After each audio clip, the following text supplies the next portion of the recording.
Hello, everyone. Am I audible? Can you Yeah, hear me? Okay, thank you. So, good morning, good afternoon, good evening, everyone joining with us from different parts of the world. Myself, Ashmi Rahman, I'm a final year medical undergraduate and founder and lead of Quantum Medicine Nexus Scholars Forum. And we are truly excited to conduct this section. This is especially for the scholars who are interested in brain science, particularly computational neuroscience. And why this is exciting? Because we have scholars from different academic and professional background. MBBS students, students doing MS in neurotechnology, researchers working with BCI, and all the scholars who has the different project ideas, which is very interesting for us. And we also hope we can bridge diverse perspective altogether. So this community, good morning Deepshika. So this community, actually there is a potential to form this as a solid interdisciplinary research team doing brain science, right? So we are looking forward to it. So after the section, what is my personal suggestion is, you need to translate whatever knowledge and wisdom you're going to get from this section into real world project ideas.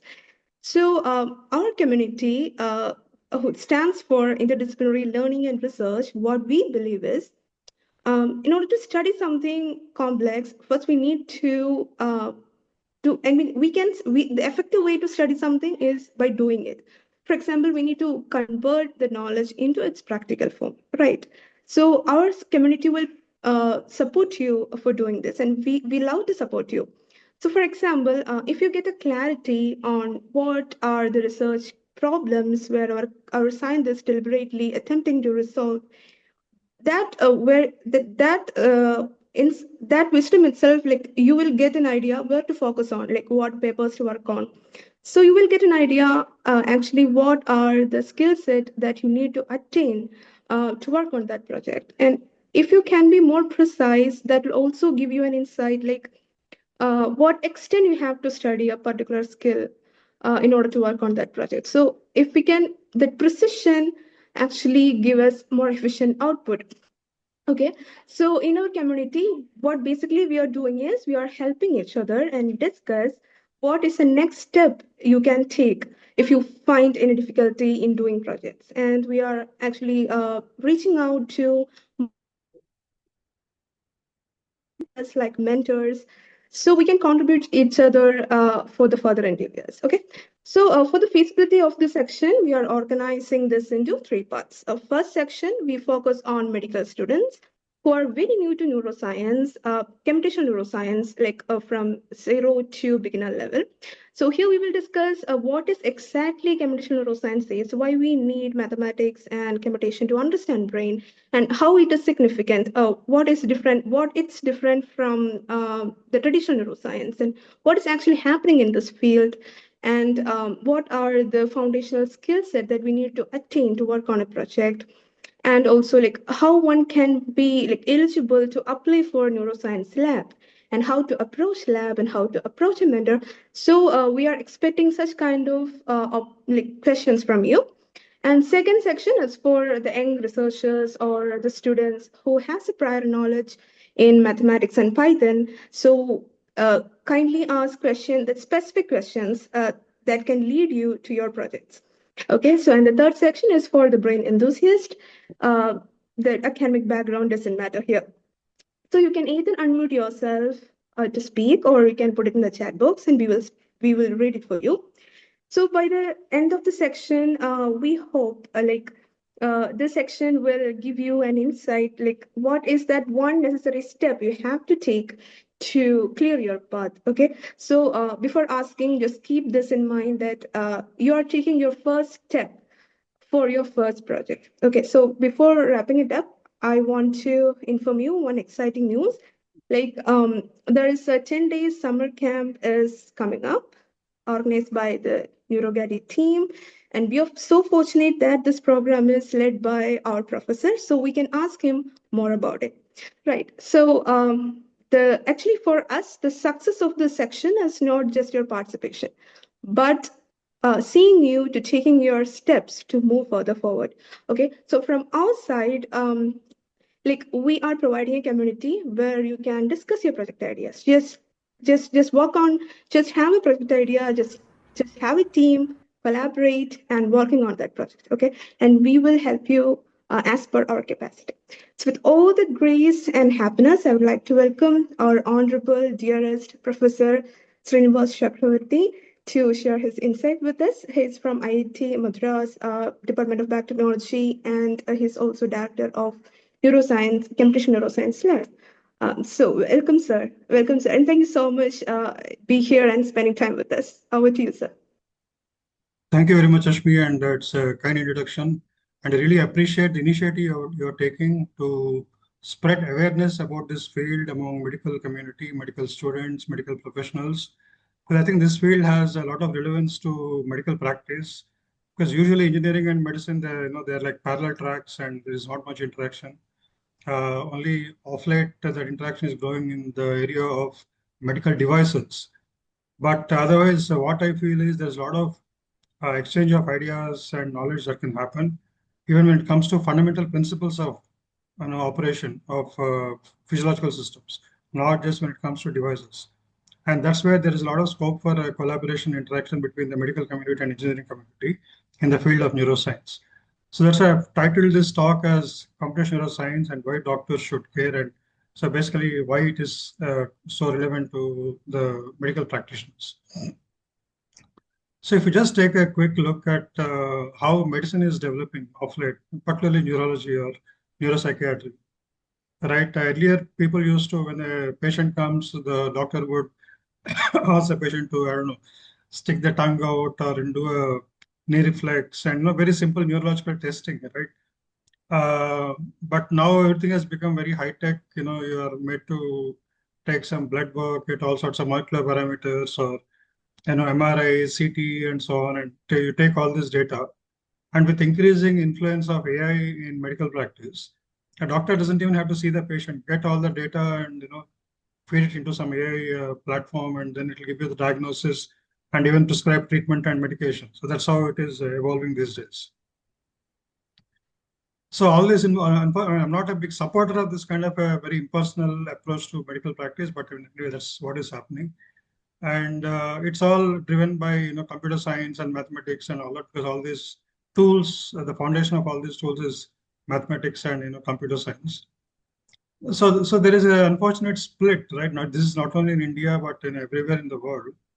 Biology and medicine, after your high school, if you hate mathematics, you'll go towards biology or medicine, or if you hate biology because it's descriptive, memorize a lot of facts, and if you can't memorize that, and if you like math, you go towards physics and engineering. So it's a very unfortunate kind of a split happening very early on. But ideally, what should happen is the two trends should continue, because there's a lot of scope for mathematics in biology, and biology can also inspire a lot of engineering, because nature is an excellent engineer, right? The kind of engineering examples that you find in nature, people are trying to imitate them. Like, for example, the glue that you find under the pads of some of these lizards, right? The people are trying to crack that material. And even more simpler examples like, a fish in inspiring submarine, and birds inspiring flight, and so on and so forth, right? So there's a lot of inspiration that engineers get from biological systems, which are instantiations of excellent engineering. So there's a lot of crosstalk that is potential and possible between these two fields, and this kind of a separation is not at all healthy. So where that you find a gap, right, in the way medicine approaches systems, so physiological systems, especially brain, is when it comes to describing function. So let me give a small example. So let us say you ask a physicist or an engineer, how does a calling bell work? The traditional calling bell, right? So there is there is kind of a magnetic material and that U-shaped rod. Around that you wind a kind of metal coil. When you press the switch, current goes to the coil.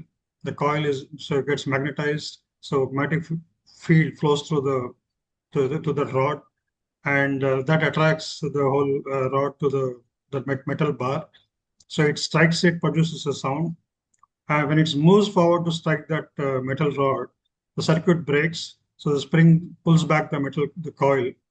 right? And therefore current flows again. So therefore the magnetic field appears again. So it moves towards a rod again, hits it again, makes a sound again. This happens repeatedly, and you produce a buzzing sound. This is how it works, right? Now, in the same manner, right? If you ask somebody, how does Alzheimer's work? Or forget about disease, how does hippocampus work? You just say hippocampus stores memory, right? That's all. But exactly how does it store memory? Because if somebody asks a computer engineer, how does a hard disk store memories? They'll give you a very detailed explanation of what is special about a hard disk, what is a magnetic material, and how does it store information? Information in the form of binary information, zeros and ones. What are zeros and ones in a magnetic material? Then they tell you about the magnetic spins and how they can be oriented one way or the other. One way is zero, other way is opposite way is one. So you will find these stable clusters of magnetic particles, right, which are oriented one way or other direction. So each cluster represents one binary bit, zero or one. And if you want to write information, a magnetic head goes over the magnetic disk and writes this by manipulating the spin of these magnetic particles. So that a very detailed explanation can be given. The more detail you want, I mean, as much detail you want, an engineer will be able to give all the necessary detail. Right. Whereas when it comes to neuroscience, somebody says, asks, how does hippocampus work? We don't know. It just stores memory. That's all, like magic. Right. Whereas that should not be the case. We should be able to go deep and explain the operation just like you explain operation of a machine in engineering. Whereas exactly how do we do this in neurology today? We just also, if you're dealing with a disease, you describe symptoms, you localize lesions. Sometimes lesions are like, gross areas in the brain, like, like Broca's aphasia, there's a lesion in the Broca's area, etc.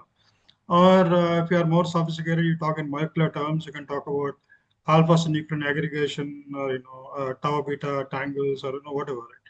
So, and then we classify disorders. Okay, fine. But after the treatment, so treatment will be typically in some cases either you have the three broad categories, right? Medication, surgery, and physiotherapy, or some cognitive therapy. We'll talk about that later. But where is the mechanism? You make these big jumps, right? It's highly correlational. This symptom means this disease, and you'll also find this lesion means this disease, or this molecular development means this disease, right? And therefore, this is the treatment. And then you'll have some kind of a flow chart, the decision tree. Right?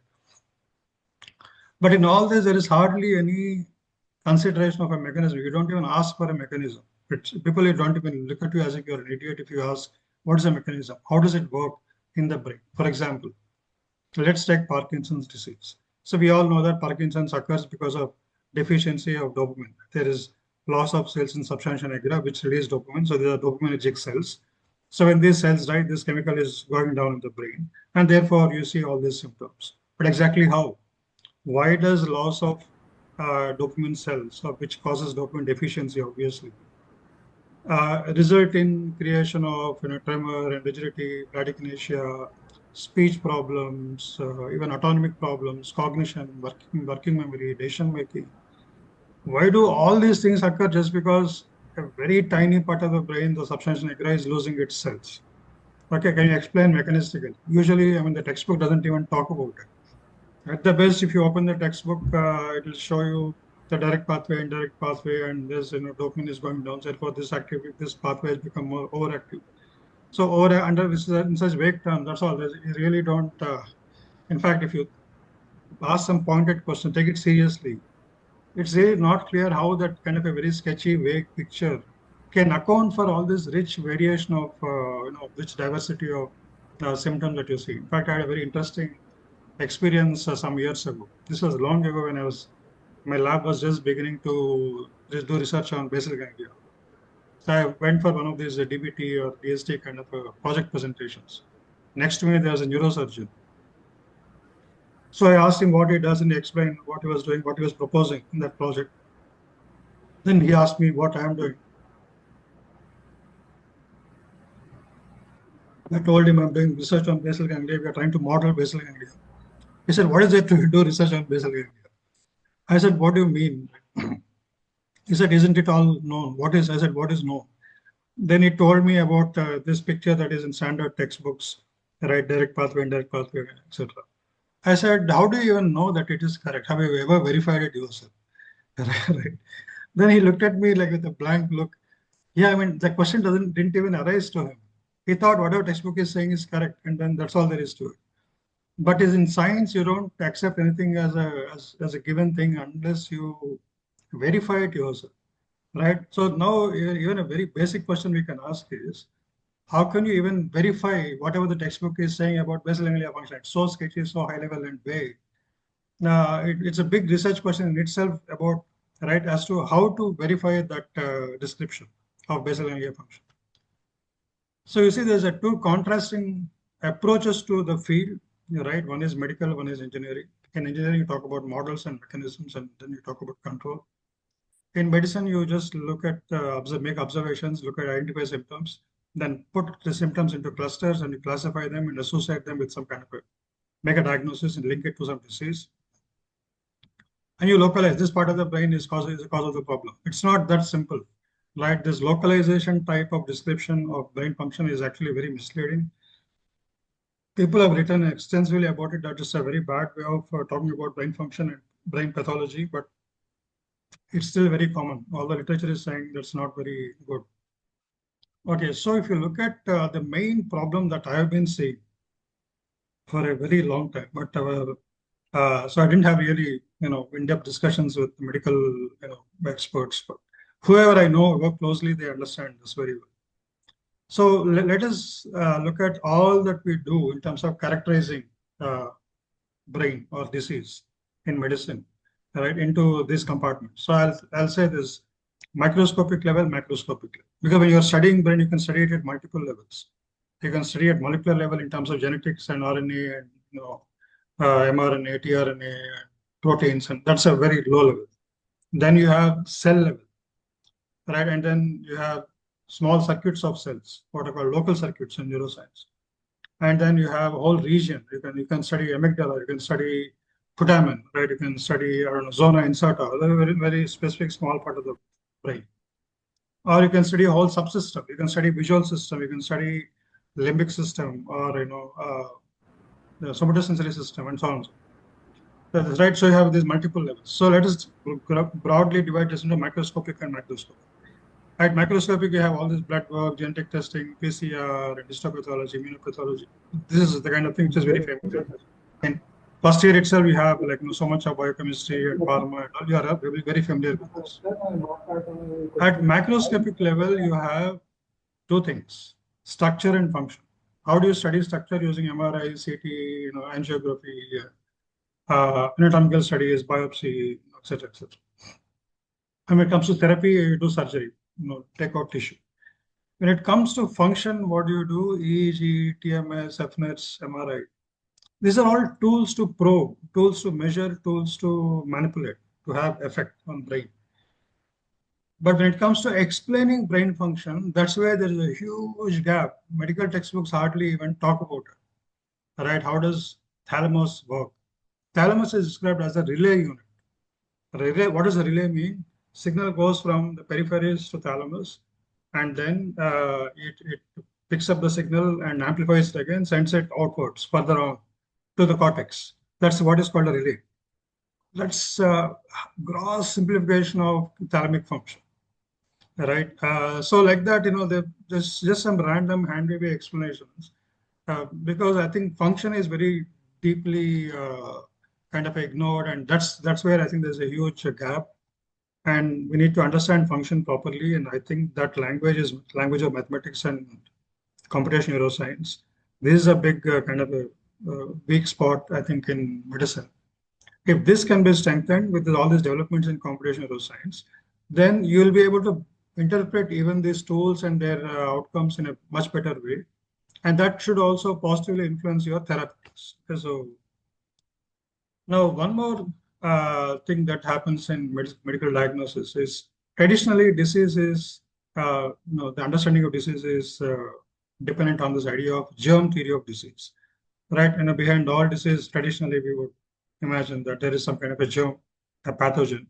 And so that pathogen affects some tissue, some body part, it spreads, and that produces some symptoms. And these symptoms are characteristic to that germ.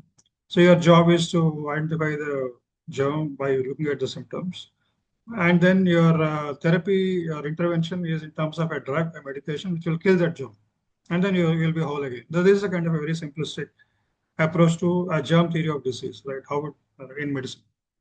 But thing is, when it comes to brain disorders, a lot of major brain disorders, there is no obvious germ that you can pinpoint. Because let's say in infectious disease, encephalitis, there's a germ, so you have to kill it. But otherwise, things like schizophrenia, Parkinson's, Alzheimer's, depression, bipolar, epilepsy, there is no obvious germ, single germ or molecule that you can hit and somehow achieve cure. Right? There is a general breakdown of this very complex network, just like a car breaks down. There's no germ for a car. So there's just like a car or a vehicle or a complex machine breaks down. And there is typically certain modes of breakdown, the patterns of breaking down. I have to identify these modes of breaking down of the brain and then figure out how to intervene in this. So one thing, it looks very staggering and mind-boggling if you look at brain as a complex network and how do you fix it. But nice thing about brain is it will train itself, it will reorganize by itself. The only thing is how do you enable it to reorganize so that it will become whole or it will try to overcome the defects caused by the disorder. That itself is a big problem. It's not, although brain can in principle reorganize itself, it's not easy how to achieve that reorganization, retraining in a given subject, in a given patient. That's a huge challenge. Now, every mature science, especially the way we look at it from physics and engineering, right? Every science, take any science, like in rocket science, people say rocket science is a difficult science, right? But we are able to send probes to moon and Mars and all that. It's very with textbook precision. How are we able to do it?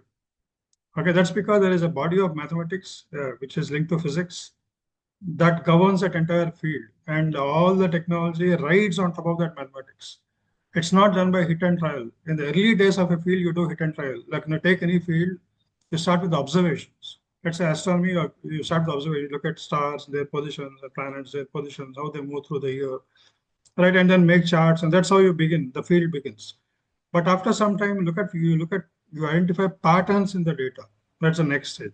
After some time, you fit equations and discover deep laws behind those data patterns, right? And that's what. So if you look at astronomy, Kepler has found these deep patterns in planetary motion, the Kepler's laws. And Newton came along and discovered, oh, there is a law of gravitation, right, operating in all the planets, and that's why they are moving like this. That's why you have all these three laws of planetary motion, Kepler's laws. Then once Newton discovered the laws of gravity, it became a universal law. It will work in any solar system. Whereas previous data and all that is confined to our solar system because that's what we are able to observe. But once you have a deep light, gets generalized immensely far beyond the instantiation from which those equations were derived originally. Okay, so that's how everything works in engineering, right? You write in engineering, there's circuit theory laws, civil engineering, structural engineering laws, and so on and so forth, right? But whereas in biology, we tend to constantly observe and collect observations, create mountains of observations. And with the current era of AI and big data, what is happening is because you have a lot of technology, you have funding available. You can keep on making observations, keep collecting data, keep collecting a lot of fMRI data, a lot of MRI data, mountains of this data. And then hopefully we'll figure out. But point is, the principles and the underlying laws are different from this data. We're supposed to extract these laws from the principles, but not just stay at the level of the data itself. So the other thing is even in medicine, like in other organs are better, we are better off when it comes to the way we deal with other organs, like because they are easy to understand. Heart is a pump, right? And lung is a gas exchange system. You take in oxygen and send out carbon dioxide. Kidney is a filtration device. I mean, it's a very simple metaphor, engineering metaphor that you can apply this to that organ and at least you get some hang of it. Right? Muscles are physical actuators, etc., etc. So, but whereas when it comes to brain, it's a huge complex network and all these simple metaphors break down. You need to have a more subtle, more sophisticated language, which is the language of mathematics. So because of all these difficulties, what I just want to give a kind of a more dramatic, metaphorical illustration. Right. I don't know. For me, brain looks like a big cave, like a scary cave. Black box. People talk about black box. It's like a big black cave. And you stand at the mouth of the cave and peer into it. Oh, what is there inside? Oh man, there is something there. Keep guessing, right? And then you shout at it and you get echoes. Okay, those echoes are your EEG and symptoms and MRI scans, right? And but it's all from outside. Whereas, can we venture to go deep into the cave, walk around, look at the entire cave corridor system? How deep is it, right? Does it branch out, right? Can we, which corridor takes where? And so, like the way we would explore valiantly a cave system, can we explore the brain with all these tools, but not just stop short at collecting data, but try to get insight into what are the underlying laws behind all these mountains of data. So if we do that, I think we might find that brain is actually quite simple. Data is very complicated, there's no doubt. But behind all that complex data, you might find that brain works on a handful of principles, because that's what you see again and again in engineering.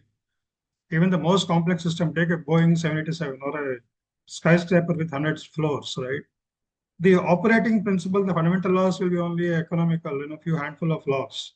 That's what you will read in your textbooks of civil engineering or, I don't know, like electrical engineering or whatever. There will be only a handful of laws, but when you apply them in detail to a real world system, that looks complicated. But laws themselves are very simple.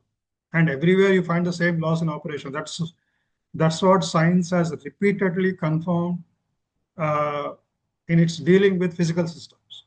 They might look very complicated, but you actually understand it, and at the end of that whole exercise, you will find that it's very simple. There are only 3 laws in operation, 5 laws in operation. Everything is coming from those 5 laws.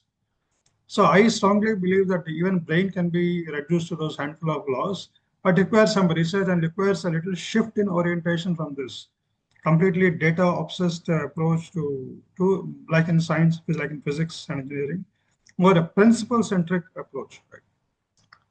And people often compare brain and a computer, because you always, when you study a system, you always try to connect it with something that you already know. Because brain is something like an unknown thing, very, very mysterious, unknown, mystical kind of a object. So we'll try to compare with something that we know, and this is like this is like this. And try to work out associations. So people compare brain with the computer, but actually it's quite a misleading metaphor. Because, for example, in a computer you have a centralized clock, right, going at some gigahertz or something. Whereas in brain there's no centralized clock, and the computer is digital. Brain is not digital. It has works through these spikes. So anyway, so it's a superficial analogy, but if you take it seriously, it doesn't hold any water. So now let us talk about what is computational neuroscience. Like any computational neuroscience is a branch of science which describes brain in mathematical and computational terms. That is, you write down the mathematical equations to various aspects of brain function. And because very often these equations are so complicated, so earlier in your high school mathematics, if you have an equation, you can solve it and say x is equal to some a plus b or so whatever. But the equations that you use in neuroscience are so complicated, you may not be able to solve the equations just mathematically. So you simulate those equations, you write programs, and simulate it on a computer, and then see what will happen. For example, so field experiencing explosive growth. You can say in a way the field has begun in the 40s, right, or it has really taken off in the 50s and 60s. In the 80s, there was a huge kind of revolution that has taken place called the so-called connectionist revolution. And in the 2000s, the first decade of the millennium, right, the AI has really taken off. So around same time, there's a lot of funding that went into neuroscience and computational neuroscience. For example, in the last decade alone, there was a huge project in Europe called the Human Brain Project with a budget of 1.2 billion euros, and about 100 or 200 million euros of that project went into building this very complicated whole brain computation model. They were able to, I think, build like whole brain of a rat or a mouse. Right, so that's the kind of funding that went into so it's the field has been experiencing huge growth. And there are a lot of conferences. I'm just showing you like sample 2, 3 conferences, but dozens of conferences all over the world. And we ourselves are organizing a conference, this summer. And lots of text literature is just exploding. I mean, I'm just showing you 2 pictures just for sake of concreteness. And journals, again, a lot of journals. Neuroimage for neuroimaging, cognitive neurodynamics. very old journals like Biological Cybernetics. Yeah, so it's a huge set of journals. Now, the goal of the whole field is to understand how brain works from many points of view. So because brain has many facets. You want to understand the electrical activity in this network, huge network. You can think of it as a static network, just a simplification, because if you want to describe brain, it's all its entirety, all its aspects, it's too complicated. So you make assumptions. You look at it as simply a static network, and then you do a lot of stuff with it. Or you can think of it as a dynamical network, things changing through time, and then you can do a lot of things with it. Then math becomes very complicated if you imagine it as a dynamical network.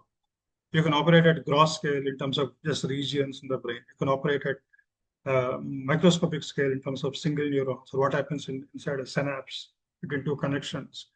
People even study at such a low level that so there is something called a dendritic spine. Dendrites have little blips called dendritic spines, and that's where the synapse comes and makes a contact. And people study about the molecular flows of molecules within the little dendritic spine. Okay, so you can go to very high level to very low level. That's a huge field. A lot of work is going on.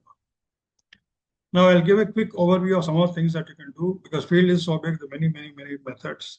I'll just give you so that you can grasp something, take something home at the end of this talk. I'll just give you a couple of examples. So think of brain as a network of neurons, and each neuron is an electrical circuit. It's an electrically active entity, right? Any cell in the body will have a voltage difference between inside and outside. But what is special about neuron is this voltage that is there inside is not a constant value. It keeps fluctuating as if there is it's conveying some signal. It's trying to say something. So a neuron can be in two states. In resting state, is voltage is more or less constant. It's about let's say minus 70, minus 60, minus 80 millivolts. And when the neuron gets into an excited state under certain conditions, this voltage shows rapid fluctuation, as you can see on the right side of the slide. Those rapid fluctuations, the sharp spikes, they are called action potentials. So this is the language by which one neuron talks to another neuron. And these signals are communicated to other neurons and they pick it up and they respond to it. And they can also get into excited state because of this. And this excitation sort of, the excitement, spreads over the brain. So if you want to think of the simplest mathematical model of a neuron, right, how can you do it? It should simply have at least, right, it should be able to capture a resting state and an excited state. So when neuron is in resting state, how will it go to the excited state? By receiving inputs from other people. Suppose, to take a human example, suppose somebody is not very excited about computational neuroscience, right? They are in a resting state as far as computational neuroscience is concerned. Then somebody like Ashmi will go and poke that person. Look, there is a field like this, and you should go learn more about it. There are workshops to learn more about it. Then they get into excited state. So what Ashmi does to other people is like input current, right? And then that person goes from resting state, excited state, as far as this field is concerned, this topic is concerned. So that's what happens in the brain. So now, so this excitation spreads from neuron to neuron via the connections or the synapses. And synapses, when you take a look at the picture of the graphical reconstruction in the slide. There are two sides to synapse. So one end is what is called a presynaptic terminal, that is before the synapse. Other end is called the postsynaptic terminal, that is after the synapse. And a presynaptic terminal, when the terminal receives a signal from neuron A, right, that causes release of a chemical called neurotransmitter. And this little chemical, a bunch of like a few thousand molecules of that chemical get released, and then these molecules go to the other side. They land on the postsynaptic terminal, act on certain receptors, and produce an electrical change on the postsynaptic side. So basically what the synapse does is it takes the electrical signal coming from the presynaptic side and does some chemistry with it. And because of this, it gets converted into an electrical signal on the postsynaptic side. On the presynaptic side, the electrical signals are in the form of these action potentials, these sharp spikes. On the postsynaptic side, the electrical signals are not like action potentials. They look smoother, right, like what I'm showing here. And these are called postsynaptic potentials. So the meaning is quite obvious. The only thing is these postsynaptic potentials can be a positive wave or a negative wave, right? So that means the voltage can go up above the resting potential of minus 70, or it can go down. So depending upon whether it goes up or goes down, you think of synapses as having two categories. right? So there is a excitatory synapse where the postsynaptic potential goes above the baseline. Therefore, it is called the excitatory postsynaptic potential. Then there are inhibitory synapses in which the postsynaptic potential becomes negative, less than its normal value. And that it is called the inhibitory postsynaptic potential. And whether a synapse is negative or positive, inhibitory or excitatory, depends on a lot of the biology that happens inside a synapse. And this is not the context for it. I'll maybe describe it in detail in some other talk. So what a neuron is doing is take all these signals, the positive signals coming from other neurons via excitatory synapses, the negative signals coming from other neurons via inhibitory synapses, it combines them all and it makes a decision. Okay, I'm getting a lot of positives and only a few negatives, so maybe I should also say positive, and then it goes up, it gets excited. Or another neuron gets a lot of negative signals, only a few positive signals, it adds up all of them. It says, no, no, no, it's not looking very good. I'm getting a lot of negative signals. Maybe I'll stay negative. That is, stay in the resting state. So like this, think of neurons as making decisions. I mean, we do this kind of thing also, like, suppose you want to decide, right, whether I should go abroad or not. Hey, talk to 10 people. Out of 10 people, 8 people say, yeah, it's a very good thing, go abroad for higher studies.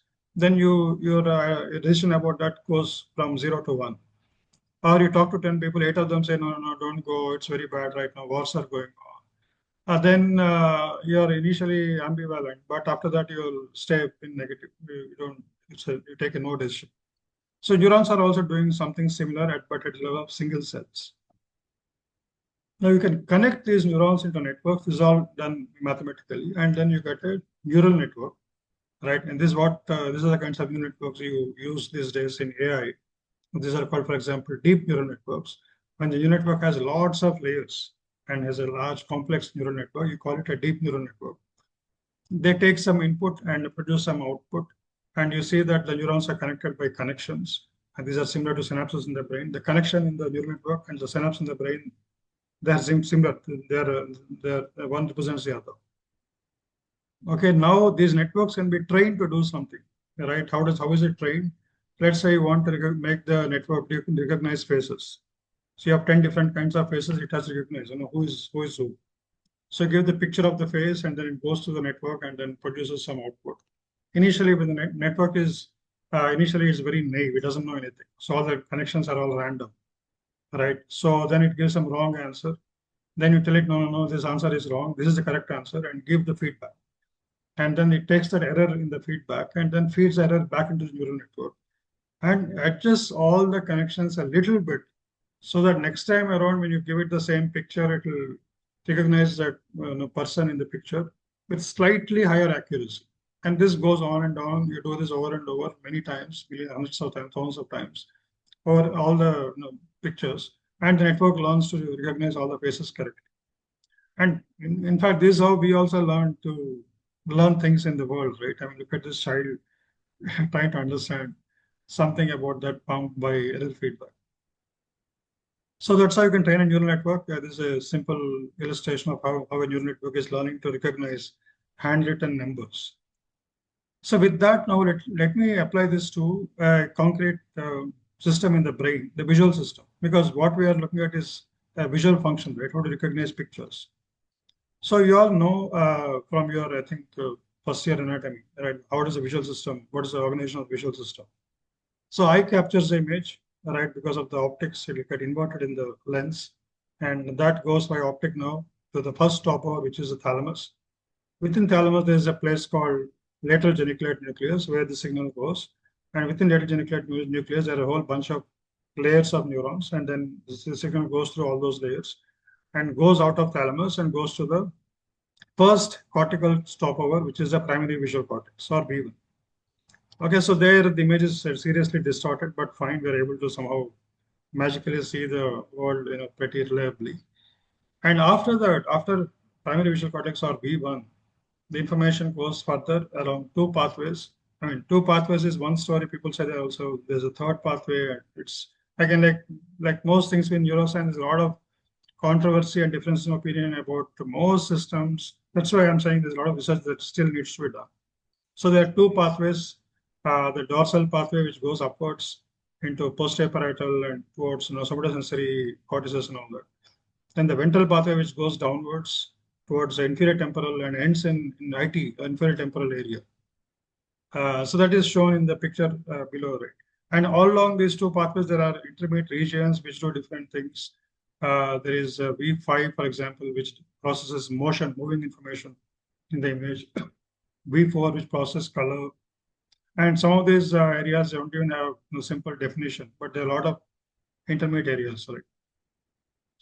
Now you want to find out, you want to understand, how does the system work? When I give an image, a picture of a face or something, how am I recognizing that, right? This is a picture of, I don't know, some, film star or something like that. Right? So for that, let us compare it with a neural network, because neural network is a computational model of something that's happening in the brain. So I will say that this is a model called a convolutional neural network, which is very good at recognizing pictures like the visual system. And within this, there are lots of layers, and each layer has two-dimensional arrays of neurons, and they're connected. These networks can get very big. In fact, anybody who has had some training in AI, one of the first things that they will learn in the first course on AI is a convolutional neural network. Okay, it's very good, very powerful model. Okay, and so these things have been trained like very large networks. Sure, for example, NVIDIA company has trained a very large network with 150 hidden layers and like billions and billions of parameters and all that. This is a network which was able to drive a driverless car, right? Automatically looks at video coming from the camera feed of the car. It can drive and control steering angle. Okay, so these networks are so good that they're even able to beat humans at some of these tasks. For example, there's one famous data set called German traffic sign data set. These are photographs of traffic signs, because if you have a driverless car, you should be able to follow traffic signs, right? Road signs, speed limit signs, those kinds of things. So some of these traffic signs are taken under such poor lighting, at let's say evening time, or the atmosphere, the clouds. There's a lot of clouds and the sky is downcast and all that. So how do you recognize in such poor lighting conditions? So they compared humans with the performance of the network, and sometimes the network beat humans. So that is called superhuman performance. So at the level of behavior, that's input-output behavior, networks are sometimes able to beat humans. I mean, we know that even our computer, that a traditional computer, can beat humans on certain tasks. So if I give you like multiply two 10-digit numbers, I will take forever to do that multiplication. A computer will do it in a second. So that is fine. But what we always thought is there are certain tasks where humans are very good at and computers are not that good at. Like, for example, recognizing pictures, when there's a lot of clutter and noise and all that. But even in such areas, now the AI systems are beating computers. In fact, AI systems are gone much further than what I'm talking about here. But anyways, this is a trend now. So now if you train a convolutional network on some image recognition task, and then if you go into the network and see what the neurons are responding to. So what you do is, so you present a picture and then look at the neuron and see when all this neuron is going high, what kind of an inputs does excite this neuron. This kind of experiments people do on real animals. So for example, the famous Nobel-winning work of Hubel and Wiesel at Harvard University in the 60s, right? What they have done is they present some simple patterns like a bar, like a rod or something like that, some angle. Okay, and then record from neurons in a monkey and a primate. And then see, they found that if only a rod of a specific angle, orientation, will excite that neuron. Right, so neurons in V1 have something called orientation sensitivity. They respond well to a certain optimal orientation of linear features, line-like features. And that's what is shown in this part of the figure. So V1 neurons respond to lines and of given orientation. Then what about the next layer in visual system, V2? So people have found that these neurons respond not to lines, but combinations of lines. It can be a combination of two lines like an angle, or a combination of three lines like a Y, right, etc., etc.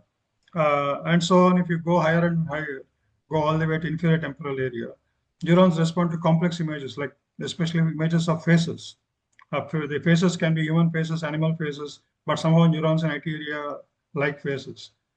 Now, what they found is even in a convolutional neural network, which is trained on all these artificial images, the neurons seem to again show a similar pattern. Lower layers respond to simple line-like features, higher layers respond to more complex features. Okay, that's very interesting because this is a very general abstract network.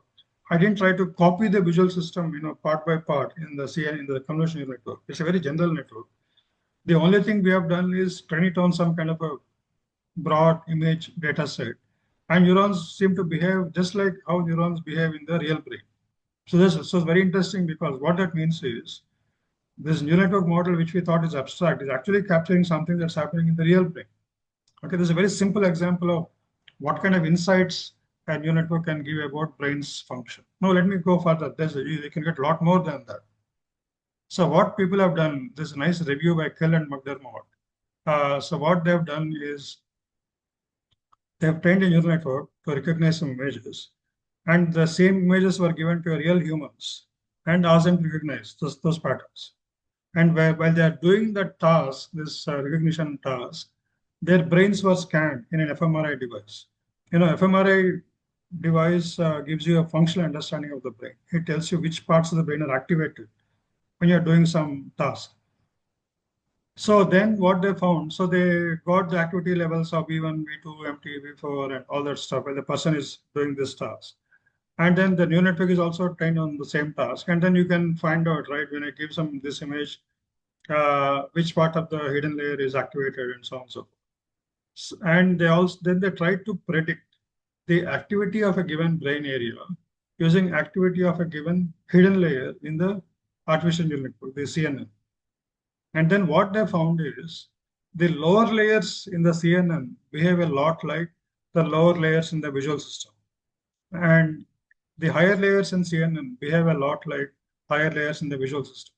Which means there's a correspondence between the CNN and the visual system. It's an approximate correspondence, right? So it's not just at the level of input and output.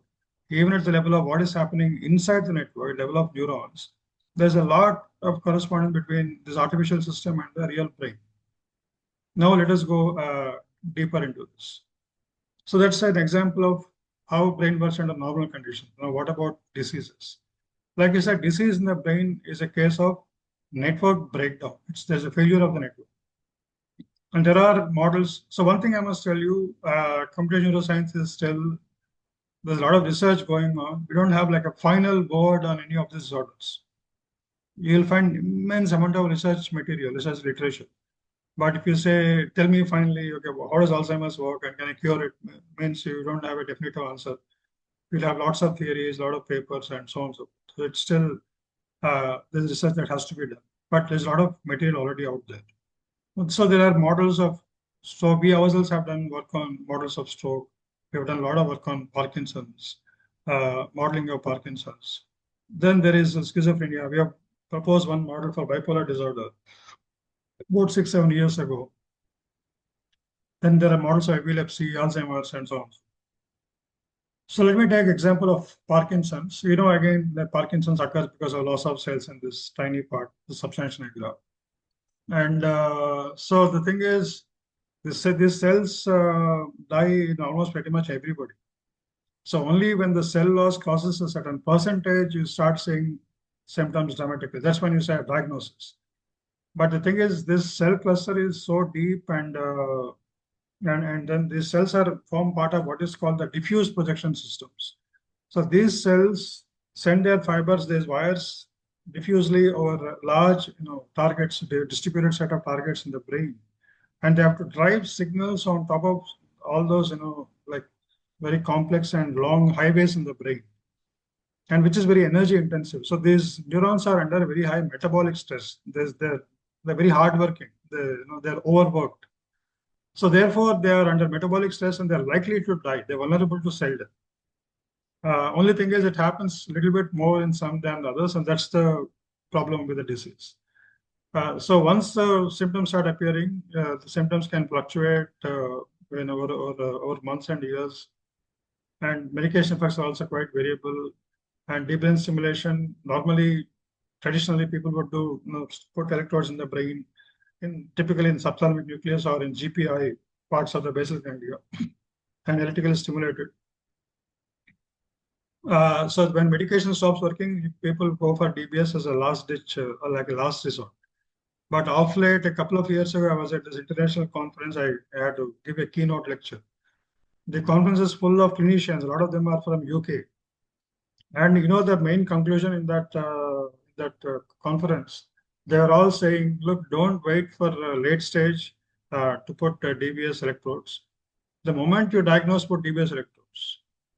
I don't know. I don't understand the clinical world that much, but I think should we really should we really go for such a seriously invasive method right from the beginning?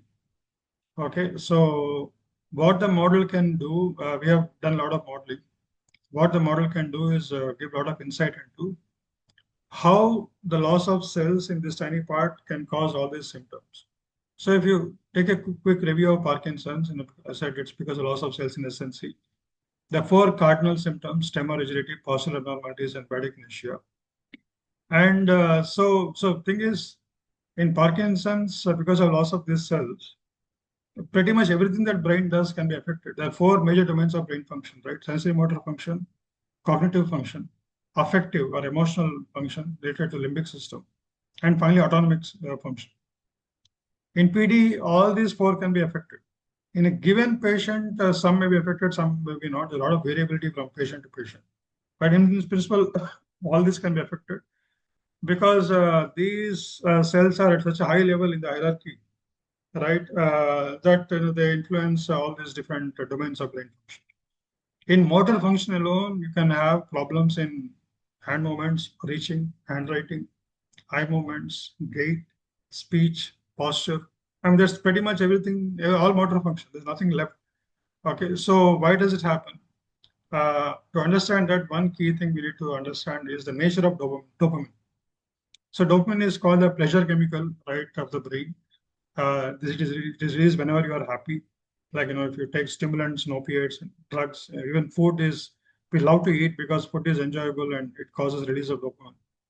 And dopamine antagonists, that is, these are chemicals which attenuate the action of dopamine, we block the action of dopamine. It will also, in psychological terms, it will also suppress the pleasurable experience caused by whatever, all these things, right? In addition to just chemicals and drugs and food and all that, even presentation of beautiful faces and images of lovers. And lovers generally think that, the boy thinks that girl is the most beautiful girl in the world, and the girl thinks that boy is the most handsome boy in the world. I mean, that's why they're called lovers, right? So people have put lovers in scanners, fMRI scanners, and notice that the reward system, that is the part of the brain linked to dopamine function, it lights up. That's why, that indicates that they are in love. So similarly, monetary reward. So somebody gives you a huge cash, wad of cash, and you'll be very happy. Right? So that's when you see the dopamine release occurs when that happens. So basically, what happens here is, what does it mean to get pleasure or pain, right? So in more formal psychological terms, you can talk about reward and punishment. So let us say you have, there's an agent or an animal, there's a stimulus and produce a response, and the response leads to reward. Next time it will continue to do the same thing under those conditions.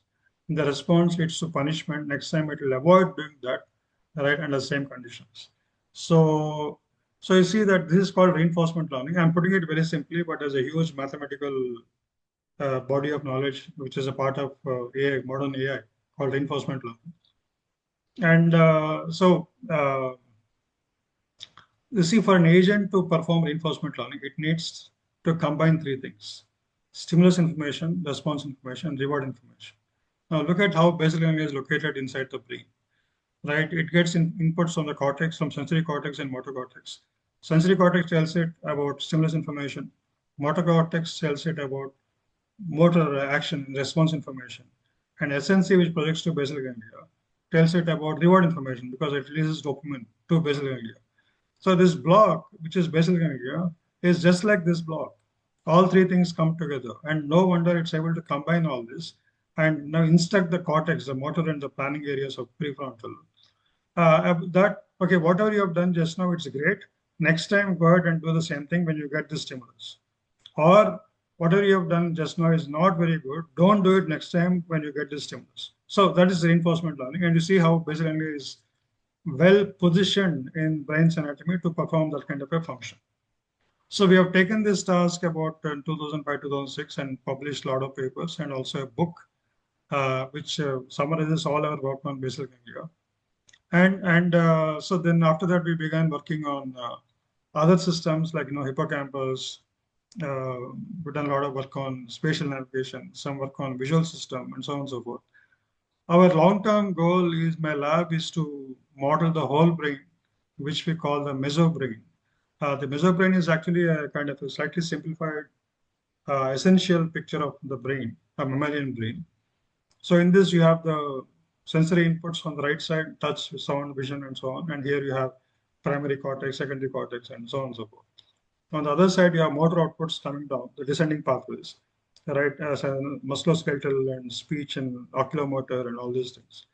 Between the two, you have this orange block, which is the planning and decision-making regions of the prefrontal. You have your dorsolateral prefrontal, anterior cingulate, and orbitofrontal cortex, and all these different parts of the prefrontal cortex. And then you have three parallel loops: cerebellum, basal ganglia, and hippocampus. Okay, so my lab is divided into teams. Each team works on one focused area, and and I've also written a book called Demystifying the Brain. The purpose of this book is just what I'm doing right now. That is, how do you communicate all these mathematical theories of the brain to somebody who doesn't know much mathematics, right? To a doctor or a biologist, how do you communicate this? This book is pretty. So I have even a full semester course based on this book. This book covers everything from is like history of neuroscience to theories of consciousness at the other end. Okay, and now let me talk a little bit about comp neuro in medicine. Where is it used in the clinic? Like I said, a lot of it is still at research stage, but some are used in clinic. For example, diagnostics. So now I'm saying I'm using AI and comp neuro terms almost interchangeably because AI for diagnostics in neuroscience is used already extensively for EEG, MRI, fMRI, so on and so forth.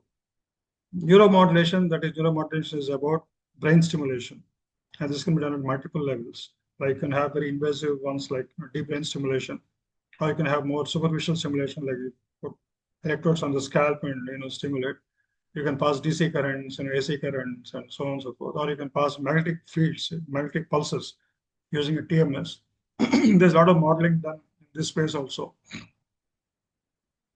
Then rehab, to understand how we learn both cognitive function and cognitive rehab and motor rehab, a lot of models. And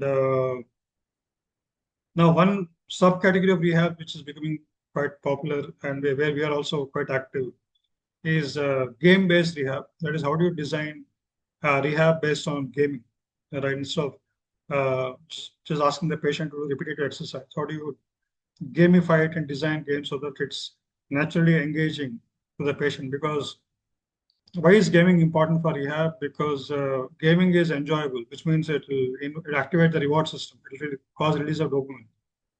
And dopamine is a neuromodulator. It will induce neuroplasticity. That's why a lot of people say that gaming-based training is better because it will get you better plasticity. Then drug discovery, again, there's a lot of work. So traditionally, drug discovery would be simply, when people talk about modeling in drug discovery, people would take computational models to discover drug at molecular level. So once you have the hit on the drug target, right, people go and do molecular biology in the lab, in the wet lab. After that, you do animal studies and then human studies, human trials, and so on and so forth. But this route for drug development is very expensive. The latest figure somebody was telling me from a pharma company, it takes a couple of $1 billion. B for boy, right? Whereas the another school of thought is there's a whole field called computational neuropharmacology, where the approach is uh, do the entire thing in simulation first in a computer model. That is from molecular level to wet lab studies to animal trials to human, everything you do in a simulation first. And if you are convinced that that is working, only then you go for studies on the real wet lab and animals and all this. This will be a lot cheaper because the computer study can be done at at the cost of a couple of $1 million or something, not $2 billion dollars. Okay, so therefore there's a lot of potential. Some applications are already being used. A lot of research is going on. But I feel if the future doctors join this journey at a very early stage, by the time they go out and begin to practice, right, they'll be at least familiar with these approaches. So that will help their own practice later. That's the whole idea. So a future doctor will deal with digital twins and predictive models and closed loop, neurofeedback, et cetera, et cetera. Neurofeedback for simply behavioral training, neurofeedback for deep brain stimulation. A lot of things are happening possible. So for this, Medicos don't have to learn advanced mathematics. All that is done by engineers, and then they build these models. It's enough if the doctor understands what is this model essentially saying and how to use it. So you don't have to have in-depth understanding of the equations and all that in the model. Okay. So the take-home message is brain disorders are network failures, and verbal description not enough. But even engineering, verbal description is not at all enough. After initial verbal description, you have to go to a mathematical description. That's why my students also, discuss something very quickly. I say, okay, fine. Now express whatever you're trying to say in mathematics in the language of mathematics. Only then we are able to understand what you're talking about. Otherwise, you're saying something, I'm saying something. It's chaos, right? So okay, and so building foundations, because Ashmi asked, like, how do you build foundations? If some of you would have had gone through central syllabus, right, at +2 level, that's a great advantage because central syllabus has mathematics also. Otherwise, you would have left math in your 10th grade, which must have been long ago. So some knowledge of mathematics, calculus, differential equations, and when it comes to physics, circuit theory would be useful. Electrochemistry, basic electrochemistry. Then slowly get into learn some AI tools, because AI is a very nice side door entry into neuroscience. Because AI will have applications in other things, right? And it's very useful, so you can pick it up. And once you understand what is a network, how do you train it, and so on, those ideas can be quietly carried over into neuroscience to understand various neural phenomena, right? And then slowly you can pick up some basic ideas about what is a dynamical system, what is an attractor, what are oscillations, and right, what is synchronization. All these things you can pick up, as you go along. Because ideal thing would be to learn a little bit, then apply it and see that it's useful for your work. Then you get motivation to learn more. Otherwise, if you just learn for many years and then you find it's only a little bit of it useful, then it's not very beneficial. Then programming, yeah, basic Python, and after that now there are these AI tools which will let you even do the coding, right? But I think it's important to learn some principles of programming, some basic expertise in programming will be very useful. So then you can take, first short courses, like 3-day, 4-day courses, and longer term courses. In fact, I was talking to the HOD of neurology in Ramchandra, a good friend of mine. It would be nice to add courses like this in medical curriculum. But thing is, straight away, they may not be open to doing something like that. But what can be done is you can have courses outside the mainstream medical curriculum. And as more and more students take these kind of courses outside, then the medical administrators themselves might think that it's good to add them to the mainstream curriculum. That might, as very likely to happen, right, over the next few years.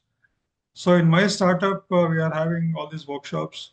In the summer, we are having this huge workshop, a huge conference, international conference, and with about 30 plus speakers from all over the world, from US on one side, Australia on the other. Then we have abstract presentation. If anybody has any research in even vaguely related to CompEurope, please feel free to submit abstracts. And we also have hands-on sessions where you can get in-depth training on one topic, right? About 6 such hands-on sessions. Actually this last week we have been talking to some people from Bay Area, from San Francisco area. There's some interest there, so we will be offering a 2-week program between June 1st to June 15th, mostly for high school kids in that area. But I mean, the classes will be offered in the evenings so that they can join, but anybody can join if the time is suitable for them. Right. So we want to offer a course, like a short workshop for medicos, like something like Comp Neuro for brain modeling for medicos or something like that. There's enough interest, and depending upon the convenience in terms of timing and schedule and all that, we can work out something, and we can plan to offer something like that. Okay, thank you. And now I'll take some questions.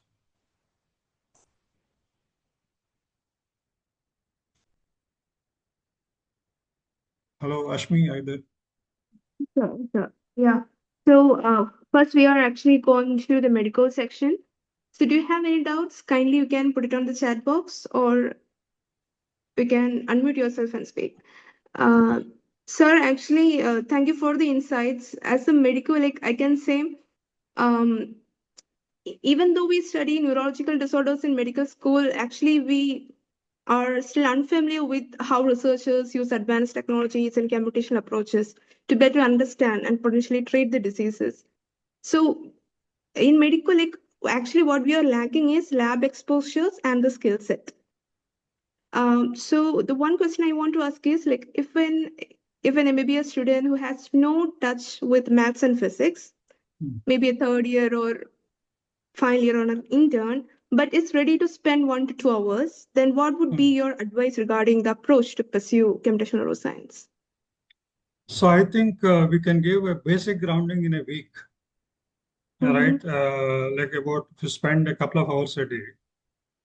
About week or 10 days, we can give you the basic grounding. After that, depending upon your need, you can pick up specific skills because it requires a kind of a training and rethinking. How do you think about brain and neuron function in mathematical terms? That thinking has to kind of marinate in the brain for a little while.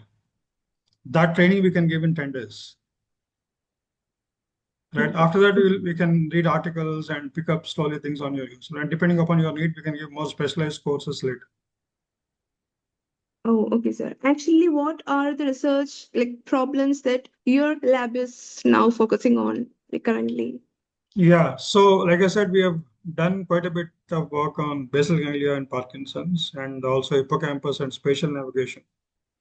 So, last 6-7 years, we have developed a whole class of models called deep oscillatory neural networks. Because what is happening in AI is you have these deep networks which are very powerful at learning behavior, input and output behavior. Right? Because the thing is, it's important to get used to all this terminology. What is behavior? What is input output behavior? What is learning? And these kinds of things. Because we'll keep using these terms all the time. Whereas in the brain, if you poke the brain anywhere with an electrode, you will see oscillations. Right? All these alpha, beta, gamma, and different and oscillations in different bands. But there's no oscillations in the deep network. So we developed a new class of networks called the deep oscillatory neural networks, which can act like a bridge between computational neuroscience and AI deep networks. So now we are trying to explore its applications. How do you apply them to understand spatial navigation or visual function? So that is a very broad, big thing. Now, currently, we have written a bunch of proposals along with some of my former students. The goal is to build a dynamical model of the brain using these oscillator networks. And this we are trying to do for two cases. First, for ADHD, attention deficit hyperkinetic disorder. Then, depending upon whether it gets granted or not, we want to do something for depression. Right? So, this kind of digital twins, which are like dynamical models of the brain, once we have that, you can use this model as a platform to understand the disease and also develop therapeutics on top of the disease. Then another thing we are doing in the startup is we developed an app for Parkinson's. So this app, let's say, because what happens in Parkinson's is usually In the clinic, doctor looks at the cardinal symptoms and rigidity, tremor, and all these things and diagnoses that it's Parkinson's. But actually, it's a very systematic assessment that has to be done. And at the end of it, you get a score. This is called the UPDRS score. It takes a lot of time to do that. So the doctors usually, I think, skip that. People do that in the research studies. So that is one thing. Second thing is people are looking at clinical data, quantitative clinical data, behavioral data, which will also give you assessment, because PD is not like one monolithic disease. Like, PD patients present very diverse symptoms. So some people might have rigidity, some people might have tremors, some people might have both, some people might have eye movement problems, so some others don't. Some people have speech problems, some have posture problems, gait problems. So what you need to do is actually do a profile of the patient. You can't just say, oh, this symptom is there, therefore it is PD. And then the treatment also can be simply doing rehab for that particular symptom. So somebody has a gait problem, do gait rehab, improve gait. Somebody has speech problems, do speech rehab and improve speech. That's the approach some people recommend. So what this app does is record all these parameters from a patient in the clinic, which is very low cost and very non-invasive. And now we are doing clinical trials at JIPMER Pondicherry with this app. And hopefully we'll bring it out by sometime later this year. And we're also developing lots of games. So we did a huge study with game-based rehabilitation. These are the virtual reality type games. That is, we're not using Oculus thing because we began with Oculus, but found it's very cumbersome and expensive, and patients don't enjoy carrying it on their head. So we used AI to simply design these games without any device on the. You don't have to wear any device. You just move your hands in the air and you can interact with the game on the computer. Okay, that will be exercise also. So these are called exer games, exercise plus games. And we designed a bunch of these games for stroke rehab. That system underwent clinical trials in Srichitra in Trivandrum and also NIMHANS in Bangalore. We got good results. We published this work. Now, and then we subsequently built even more games for not only stroke, but also for, we did something for autism, for ADHD. And now we are talking to this rehab center in KK Nagar, right, to see if we can apply these tools to patients there. Okay, so there's some of the things that we are doing right now. That's great, sir.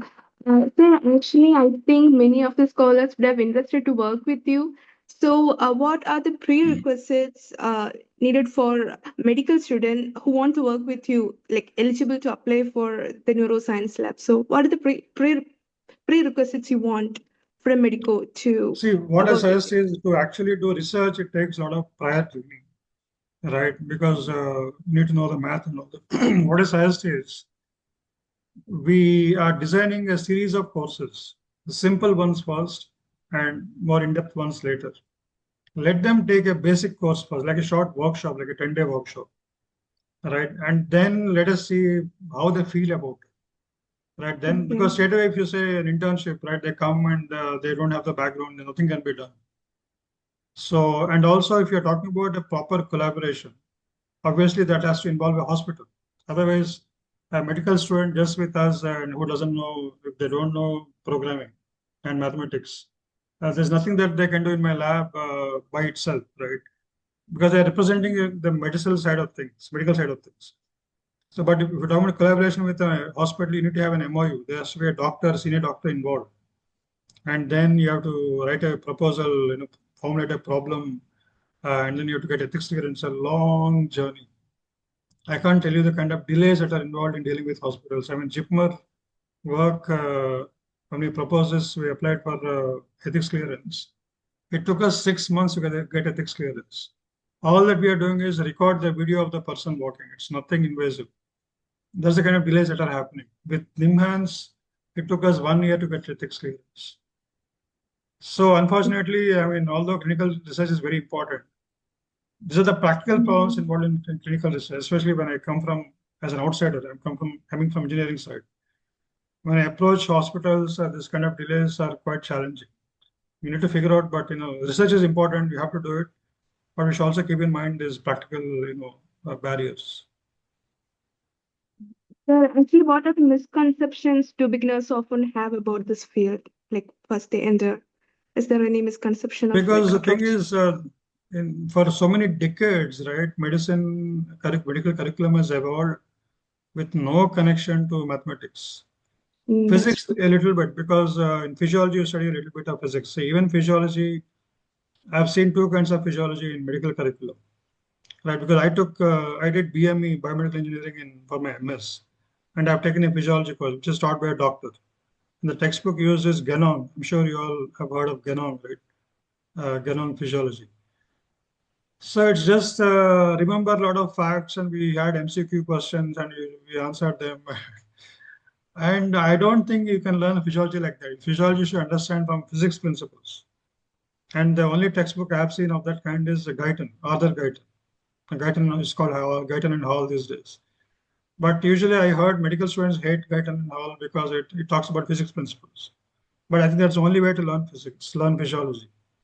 Okay, if the physics involved in Guyton is difficult and it's painful, the physics and mathematics involved in neuroscience is 100 times more.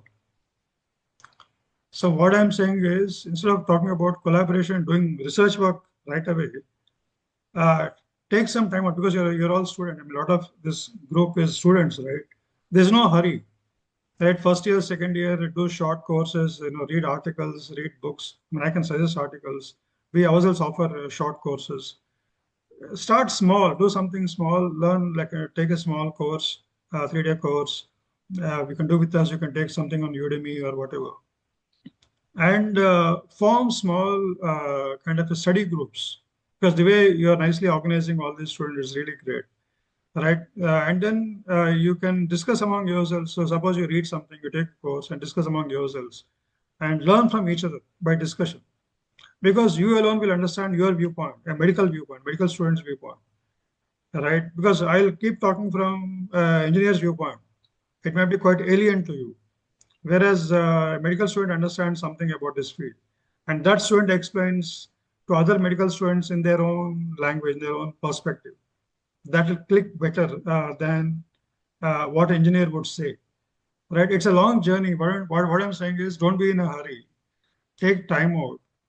Create a solid foundation, like, take target as your, by the time you finish your MBBS. You should be comfortable with the concepts of Com Neuro, and some tools. That's more than enough, right? Don't try to get into research right away, because it's not possible. It's not practical. So thanks so much. And now we have some questions in chat box. Yeah. One question from Sansana. I'm a medical graduate soon, joining as a research scholar that involves computational neuroscience. How do I build my basics? Also, how do I apply to the 2-week course of neurotech? She's basically asking on how to apply the workshop, I guess. Okay. So actually, because after seeing this group and this event that you have organized, Ashmi, I said Yes, it sir. is good to, because we've been offering workshops since last September, and these are all meant for mostly engineers and computer science, those kinds of people. But although quite a few medical students have joined, it's very brave, because they said, we just want to know what is this field about. Like, and you yourself have joined like that. And I had students from Kerala, from Bihar, and medical students joining, and then they went and talked about this, in their own friend circle and all. So what I feel is that course is not appropriate for a medical student. So we have something like a plan for a brain modeling for Medicos workshop. And then if you That say, makes look, sense. we have classes in the morning, we can't do whole day workshop, then we can do in the evenings. So what I'm thinking is, one whole week, during the 5 weekdays, we offer sessions in the evenings. Let's say, I don't know, 6 to 7, 6 to 7:30, or 7 to 8:30, something like that. In the weekend, immediately following, we'll offer a few more, like, 4 hours in the every day, the weekend. So like that, we can cover a lot of stuff in 7 days. Then you see how you feel about it. Then you come back for more if you like.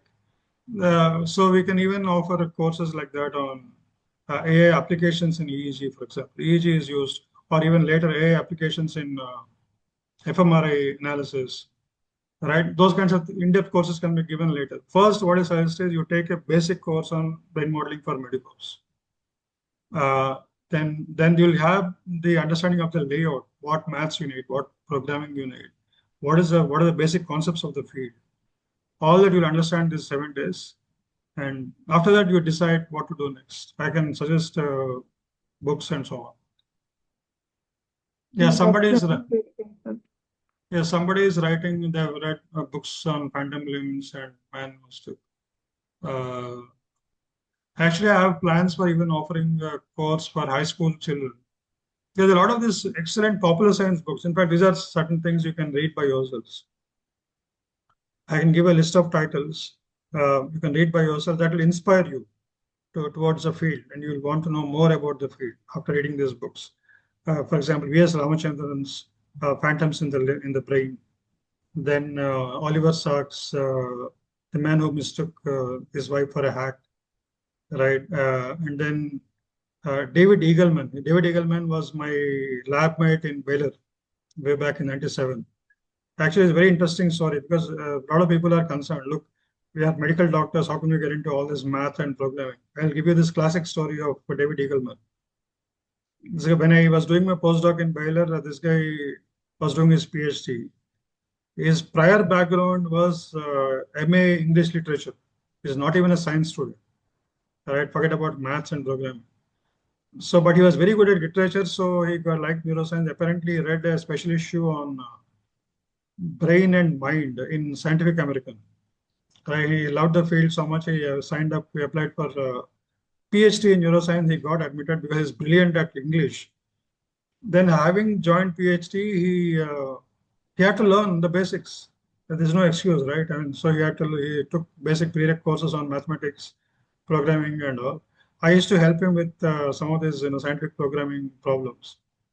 And then he did very deep work in computational neuroscience. He's done all the training.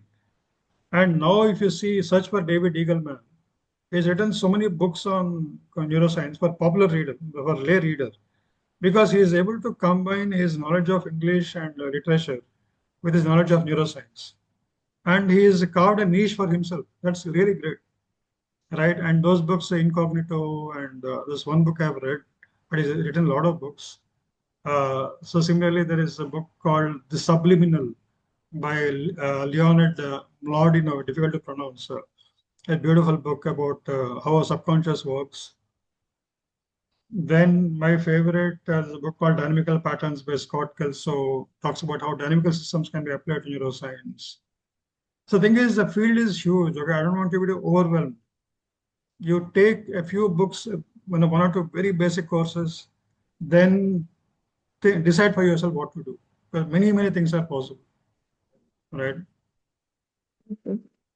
Robert Sapolsky, sorry, I don't know this book. Let me look up and then I'll get back to you.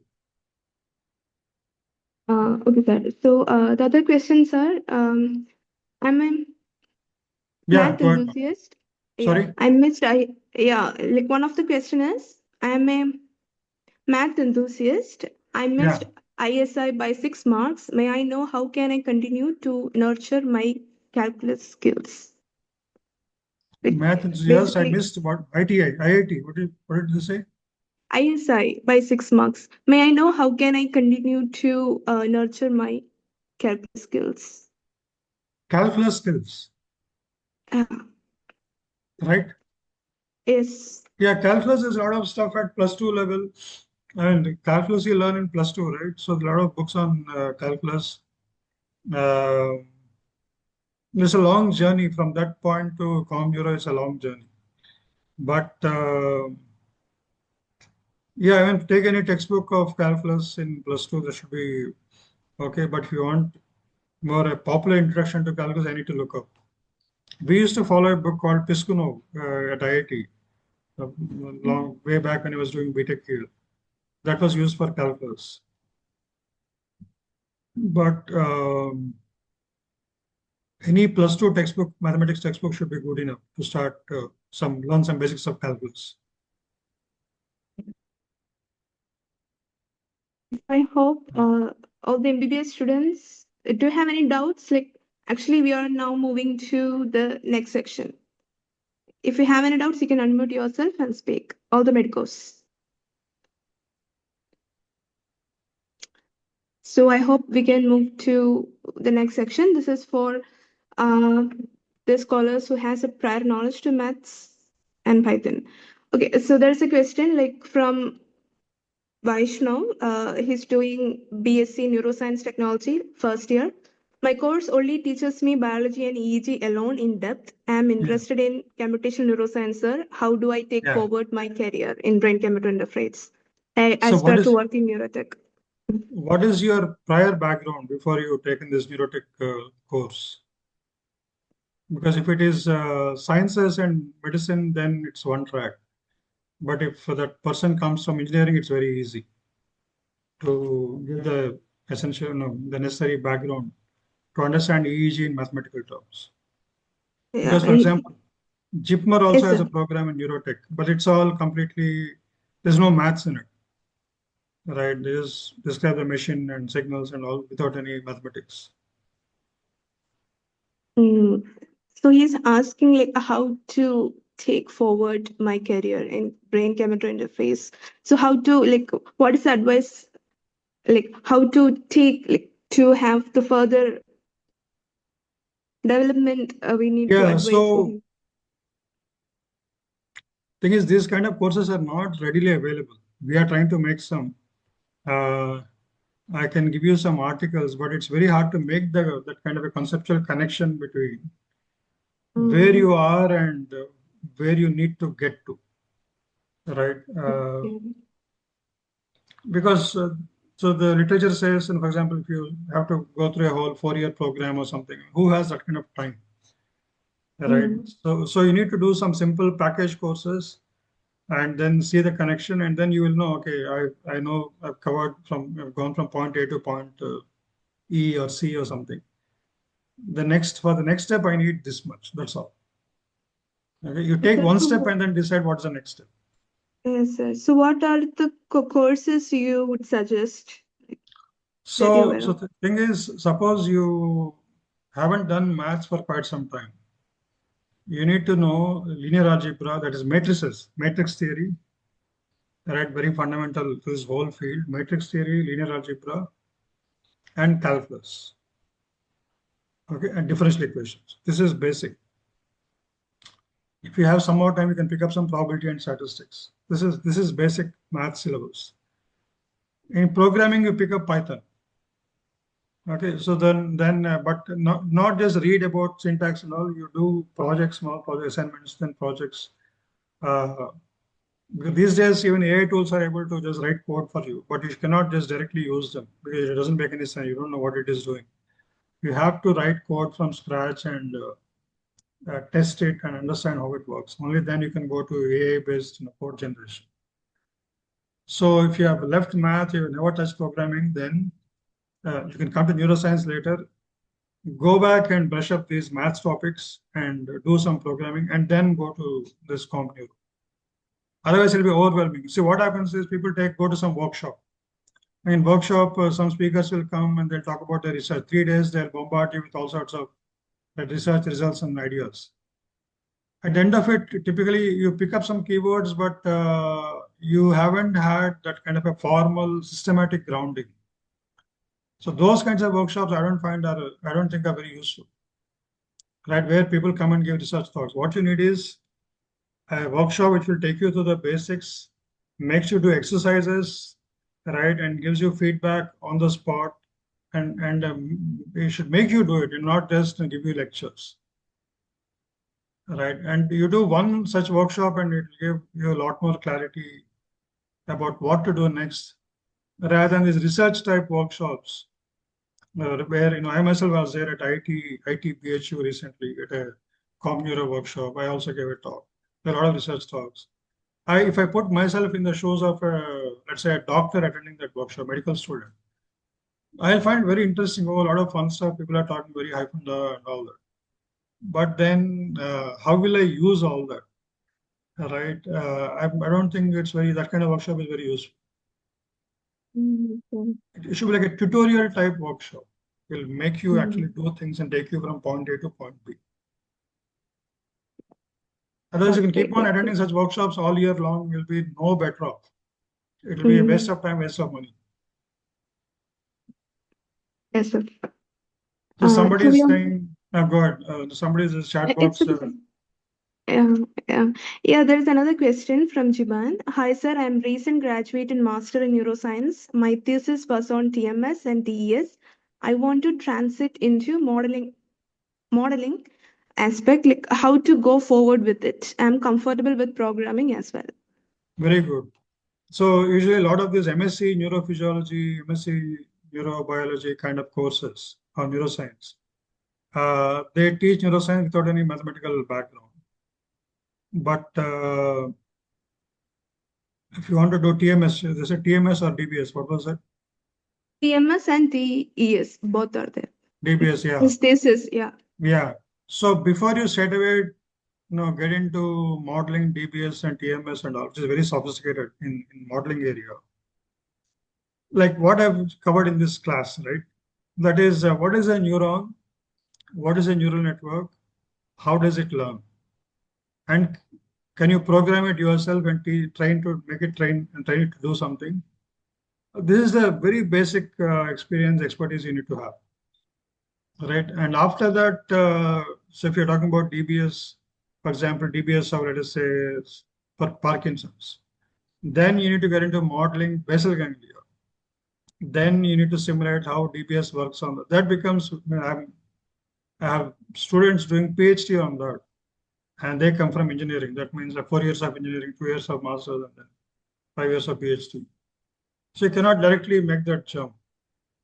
But so even if you don't do research on that, you can pick, like I said, this 7-day kind of a thing will give an idea of what will that model look like?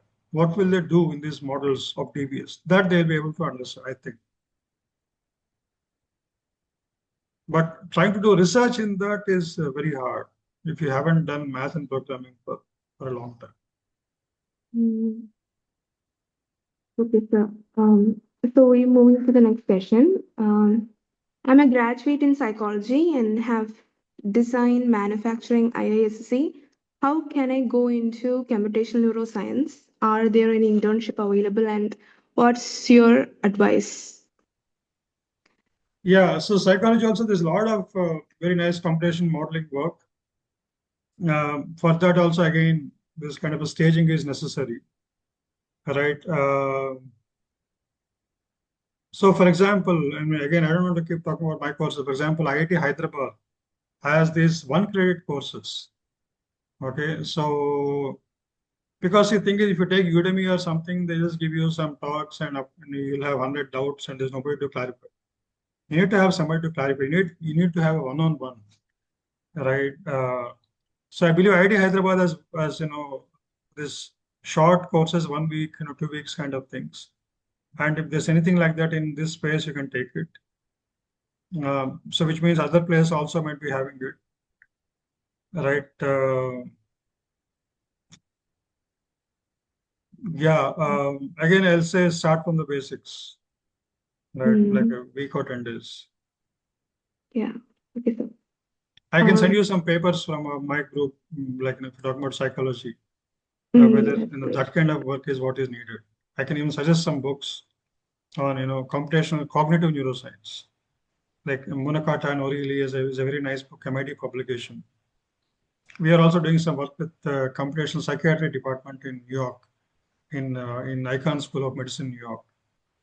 Right, but to be able to that kind of work, see if you know a little bit of reinforcement learning, basic concepts, right? You can understand computational models in psychiatry a little bit.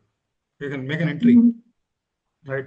And that is not very difficult to learn. So Charita, my student, takes that kind of classes. I don't think she's in this group right now. But so we can think of something for that kind of psychology, psychiatry kind of students. Right. Yes, sir. Sir, in our community also, there are global psychiatric discussion forums. So there are so many international students there from India and beyond. Yeah. So I think we can arrange something like that in future. Yeah. Yeah. So there is another question. Hi, sir. I'm PG, postgraduate master of cognitive neuroscience. I'm interested with Neurotech BCI intervention that captures real-time oscillations and analysis cognitive impairments and suggested corrective measures. So I think Yeah. she's asking for collaboration, I guess, or advices. Yeah. So when you talk about collaboration, then it will be between institutions, okay, which is a long haul. So her parent, because I cannot just take whatever data she has, that won't be appropriate. So her PI or mentor or whoever it is will have to write an MOU with IIT. And you have to go through this whole thing. It's a lot of work.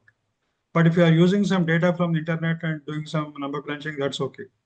Then you don't need any MOU. But if it's a real research project, then it's a big procedure. So what she's talking about is you just get some signals from the brain and then process them and make some inferences. That problem by itself may not require a deep understanding of the brain, although I don't subscribe to that kind of approach because I think it's somewhat superficial, right? Well, I will always like to understand the working principles of the brain first before I just take a signal and try to interpret it. Right. For example, see, EEG has been there for more than 100 years now. Sorry? It's okay, sir. Okay, sir. Continue, sir. Yeah. Yeah, So EEG, for example, is more than 100 years old. And EEG is used in neurology clinics and neurology departments in medical schools. Typical doctor, just tell me, what do you use EEG for? Tell me. What's the application in a neurology clinic or a department? Right? If there's an epilepsy, you can detect it in the see it in the EEG trace. Or if there is any, if you are slightly, so if there is any abnormal, like, movement, right? Movement artifact, you can see it. The seizure also, if it is within ectal, interictal, all that you can see. And depending upon where the seizure is coming from, you'll see which lead is showing the seizure activity. Beyond this, what does it, what can you infer from EEG in a typical neurology department? Normally, not a whole lot. If you are slightly more sophisticated, you'll do a spectral analysis and say, look at alpha, beta, gamma, and all that. And then that's happening now. These days, it's happening. Some ratio of different bands, it's high in some condition, low in some conditions. Maybe hemispherical asymmetry, that kind of a thing. Beyond that, there is no, like I said, I give you the picture of that cave, right? Brain is like a black box. You just get some numbers and make some empirical observations and inferences. That's all. You don't try to understand brain from first principles. So my whole song right from day one is the way you do it for any machine, understand the machine from first principles first. Then talk about data and analysis and all that. Whereas what is happening is, okay, brain is too complicated. I don't have the time to go through all this. I'll just record some data, make some analysis, and write my thesis and move on. So everybody is in that game. Everybody is in that chakkar. So you never take time out to understand brain properly. That's my complaint. But so what I'm saying is, suppose you are a senior professional, you may not have time, you're busy and already committed to a certain line of thinking. But a student who is starting career just now, first year medical, second year medical, there's a lot of time. Why not take the long-term approach to this whole thing and learn systematically from basics? You can take courses, a lot of things you can teach by yourself. But I think self-teaching is the best kind of teaching. Selective help from outside sources, but most driving of teaching education should happen from within. By reading books, and once in a while you take some course where somebody explains something, right? So that's what I would prescribe to a student. Take a long-term approach to the whole thing. Every year you teach yourself, learn a little bit. And by the time, in fact, what might happen even for a medical student, after medicine, you begin to like the subject so much because you have a deep understanding. You might want to go for a PhD and become a medical scientist.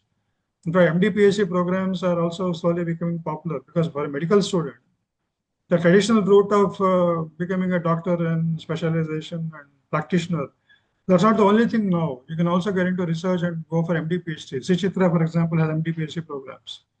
And US it is very common. MD PhD is very common. See, there is even there, the medical research that normally happens, again, people don't use maths and programming, right? Whereas there is no reason why the future medical doctors can also train themselves on mathematics a little bit. And then when they do PhD, they can use math and modeling for PhD. Who is saying that this person should not know this and this person should not know this? Why can't the same brain hold both? Because brain has unlimited power. We just make these artificial walls and then we get stuck to those limited approaches. I'm saying I encourage, because I would like to future Indian medicos, doctors, to be so well informed, right, that they can combine all those viewpoints in their minds and make a synthesis and then approach patients like that. It will be really beautiful. Because it's heart-rending, right? The way, take any major neurological disorder. We can't cure, right? In fact, not only forget about cure, the kind of treatment you give is so, I cannot say, so ineffective. Like take, for example, somebody, what you should not supposed to call them like mentally retarded, born retarded. Like now you would give a different classification, but who cares about classification? I know somebody who's like lived, is 80-year-old, right? He hasn't studied beyond postgrad because you can call it anything. You can call it dyslexia now and all that. He's 80-year-old now. He simply sits like a vegetable all day long and then eats and sleeps. This is how he lived all these 8 years. What has neuroscience done for him? I've met one lady in San Francisco. Her husband was confined to a wheelchair for 18 years, his stroke patient. And she had 2 daughters. She brought them up. And now they're in college and one of them is married or something like that. I mean, look at the kind of struggle that homemaker goes through. And what can neuroscience do to them? So my problem is everybody takes this, okay, I just want to get some data, do something, move on. Get data, do something, move on. Nobody has the time to sit back and study, think about it and work through the whole thing and then work it out once and for all. Right? I think that's the kind of approach that is needed for brain. Because that's how we succeeded with every other system in engineering. I don't think brain is any different. Right? You begin with observational stuff, empirical stuff. But sooner or later, you go down to fundamentals and study it properly, systematically. And you do it only once. After that, you are a master. All right, but that takes time. That kind of study takes time. These days, I don't know, people don't have time. I don't know what people have time for. Because everything is done in a half-baked fashion. What's the point? At the end of it, you're equally confused. Right? This is maybe I'm an old-fashioned fellow, but this is the approach I would recommend to a young student. If somebody is already 50, 60 years old and is committed to one line of thinking, then it's difficult because, right, you're deep into that line of practice. Yes, Professor. That's true. That's true. Yes. And there is one question. It's like, have been building a startup for special kids for their cognitive development. What are the right tools to get into? Do you have So any I don't know, suggestions? special kids, even I'm very interested. I'm getting into this field. I've been doing something for the last 1 year or so. I'm also still learning at a very early stage. But what we have begun to do is build games for these kids. And whatever games we built, we have worked with a special school close to IIT campus called Mira Center. And we let these kids play them. They love these games. And only thing is, we're trying to make it more and more fine-tuned to the needs of the kinds of special kids. Like, for example, autistic kids, apparently they like imitation-based games. Because autism, one of the features of autism, well, it's a spectrum, but one of the features of autism is they have trouble with what is called the theory of mind. That is the idea that other person also has a mind and a sense of self like me, right? Because when you have a poor sense of self, you'll have a poor sense, you'll think that the other person also has a poor sense of self. Because it is your individuality that helps you recognize individuality in the other person. Okay, so in neural terms, most likely the problem is at the level of the highest pathways in the cortical hierarchy. This is one way of, that's how I would explain it to myself. Therefore, at the highest level, that's where the brain represents things like the sense of self. Right? The personality is constructed somewhere in the prefrontal and the posterior parietal. right? So according to the theory of Gerald Edelman and Tonani, right, Giulio Tonani, they talk about something called the dynamic core at the highest levels of the brain. And that's where you have very complex dynamics, and that's the support of consciousness. Somewhere here, I think the sense of self is created. So that's where there's a problem with these kids. So when you talk about imitation, you are doing some kind of whole body imitation of other self, right? So that's why literature says they like to play imitation games. So we are developing those kinds of games. In ADHD, the problem is that too overactive, so you need something that will engage their energy in constructive ways. And one complaint about them is not only for ADHD, normal kids is they're glued to the mobile and they don't exercise and they don't play. So we designed, for example, a game called Posabets. That is pose plus alphabets. So in this game, the kid makes postures which look like some alphabets. So this is a T and this is a Y and so on and so forth. And then the AI in the game recognizes your pose and tells you what alphabet it is. It will prompt you to make pose for every alphabet, ABCD. So this way the kids learn their ABCD, brush up their ABCD. They also exercise. It's very strenuous. It's very tiring if you do all alphabets once. So that's it. You'll be so tired. We have done this at a special school here in Chennai called Clark School for the Deaf, and kids won't leave that place. Right? They fight to play with the game. Take turns and fight and compete and all. So I'm seeing there's a lot of response, but we have to learn a lot more to do anything meaningful. So gaming is, I think, one area where something can be done in a startup. So there is another question. I have I'm an MS in computer science, specializing in AI. What learning path would you recommend to transition into neuroscience? I'm interested in understanding neurological disorders, and I have taken courses in reinforcement learning and computer vision. No, that's very good. Okay, so MS in chemical science means I would imagine it's like chemistry. Because if it is chemical engineering, then there's a lot of maths in chemical engineering. So then they're very comfortable. But if she's already taken courses on computer vision and RL, she's all set.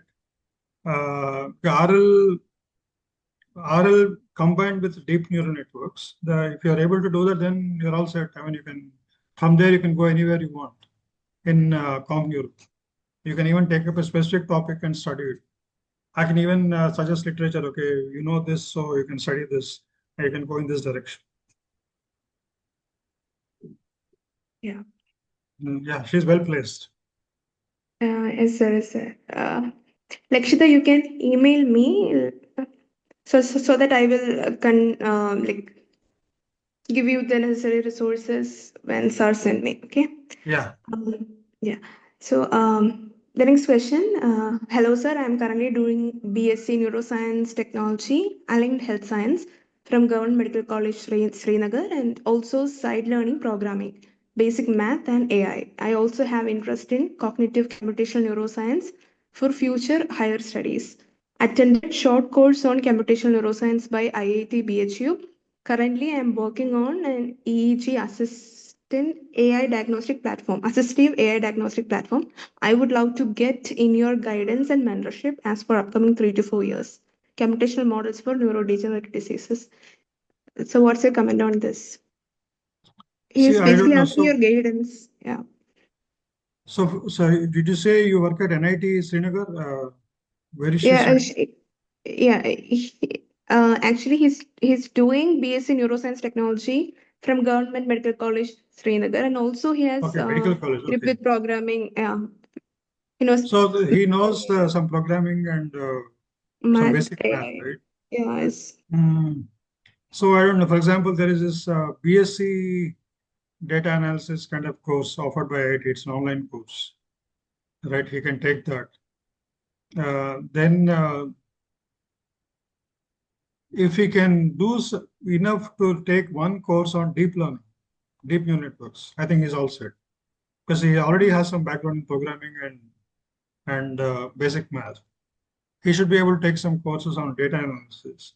From there, let him do one course on deep neural networks.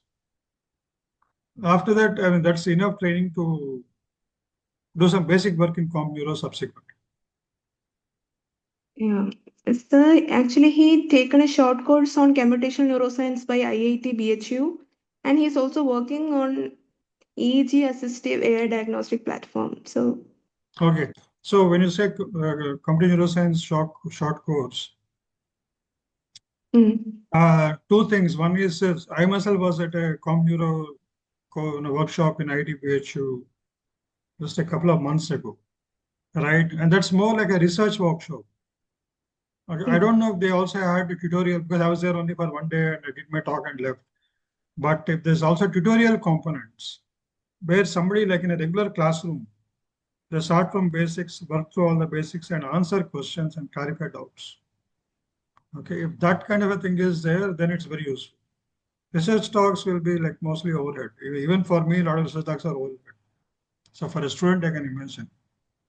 So look for courses of that kind where you start from basics and then answer clarified doubts. Must be a mhm, live session. yeah. That'll be useful. Yes, yeah. Sir, there is a question from Abhishek. I did my master's in biotechnology from Institute of Advanced Research. I did my dissertation in neuroscience. I work on model organisms to predict pathological SNPs for Alzheimer's disease. Currently, I am developing a deep neural network model for my study. Could I request you for your guidance on this topic? Yeah, so something like this. So looks like he's doing computational biology, not computational neuroscience. That's a good starting point. With that background, if you want, you can diversify into computational neuroscience later. And also biotechnology, typically the programs also teach some mathematics. There'll be some calculus, linear algebra, some basic programming. I don't know if this program has all that. If it is there, then you can take further courses straight away and learn some computer. But it's quite possible from where he is, it's possible to go further towards comp neuro. Yeah. So, Abhishek and Kumail, please email me for further details and all. Okay. You can Um. collect all these questions in one big file and send it. Right? Okay. Okay. But I get so many mails about internships and all, simply it's not possible to even respond to them because it's very hard. Yeah. Okay, sir. Sir, there is one question which is very interesting, a different perspective. It's from Rama Mohan Rao. So he said, like, you are pre-decided that brain, having billions of atoms and electrons, does all the function, does all he functions think, learn? If brain is not doing that, but spirit, Atma doing by expressing through brain, what do you think and what difference in research it makes? So, what's your perspective, sir, regarding to this question? It is connected with the spiritual, like spirit and Atma. Like, what's your take on it, sir? uh, Do you want to skip or? yeah. Uh, No, so thing is, first of all, I don't want to get into the philosophical arguments because it's outside the scope of comp neuro today. And even if you want to study what is consciousness and all that, there is a specific framework, right, within which you can interrogate these questions of deep questions of consciousness. If you just yeah, say it's Atma doing, therefore brain is not necessary, it's not because of brain, it becomes very vague. But these debates in modern science have been going on since the days of Descartes, right? René Descartes, French philosopher. Because they had a big mm, problem, mind is immaterial, matter is physical, and how can mind and matter talk? And big questions. I mean, Upanishads also talk about this, right? mm, How prana, for example, acts like a bridge between manas, which is mind and body. And I don't want to get into these questions because the thing is that whatever I do, I want to do with rigor, right? mm, So go deep into it. If I don't know okay, something, I'll stay away from it. I don't want to make vague, loose argument statements about everything under the sun. That's not good. That's not a yeah, healthy practice as a scientist. So I'll simply refrain. I myself have some pet theories, but that's not any of any value here. When I teach something mm, to a student, I better know what I'm teaching thoroughly and then teach only that to the student, not talk vaguely about everything under the sun. Some people talk about everything under the sun. They have opinions about quantum computation, about nanotechnology. They'll loosely talk about everything. What is the point? I mean, as a teacher, I should be having thorough knowledge about a few things and teach that. Outside that, you just say, I don't know. I mean, nobody expects you to know everything anyway. That's the discipline and I try to follow for myself. So I won't even get into these discussions of Atma and all. Simply it's out of syllabus for me. I don't know. So we certainly respect your perspective, Dr. Rama Mohan Rao, and this is actually out of the scope of discussion. So we are moving forward. Sir, there is a question from Jay Shankar. Glad to see a lot of developments from your lab. We look forward to take some data models for zoonotic health, human neuroanalysis. My team will approach with details. Thank you once again for sharing the detailed insights on Parkinson's disease. I think he need to collaborate with you, sir. What's your take on this? Yeah. So in fact, I've been having chats with him. We'll see where it goes. Because I don't see any obvious connection, but we have to discuss further and see if something can be done. Okay. So there is another question. I am CSC graduate. I know mathematics, machine learning, Python, how to move towards neuroscience now. Like he's asking for the further step. He's good in Actually, maths, one machine. easy way to do it, so there's a lot of people here, I can see a pattern, who have some math and machine learning background, how to get into neuroscience. And so that's a very Yes, yes. comfortable entry in neuroscience. Maybe we'll put together a list of articles that they can read. Okay. Right? Just remind me when you send this thread of mails. I'll talk to my students and put a list of references. They can read them by themselves and understand, right? So I gave one example in this talk. That's why I deliberately chose that example. Visual system.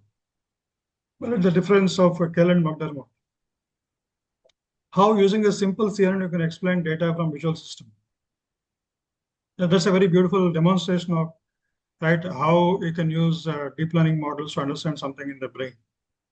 Okay, so like that, there are similar work is done even for auditory system. And we have done some work, Sundari, who is there in this group, her PhD work, she did this similar work to understand visual motor function, not just visual function. And another group in my lab, they have done similar things for spatial navigation hippocampus. Right. So basically, if you take a deep network, you know how a deep network works. You just have to constrain it appropriately so that it look like some part of the brain.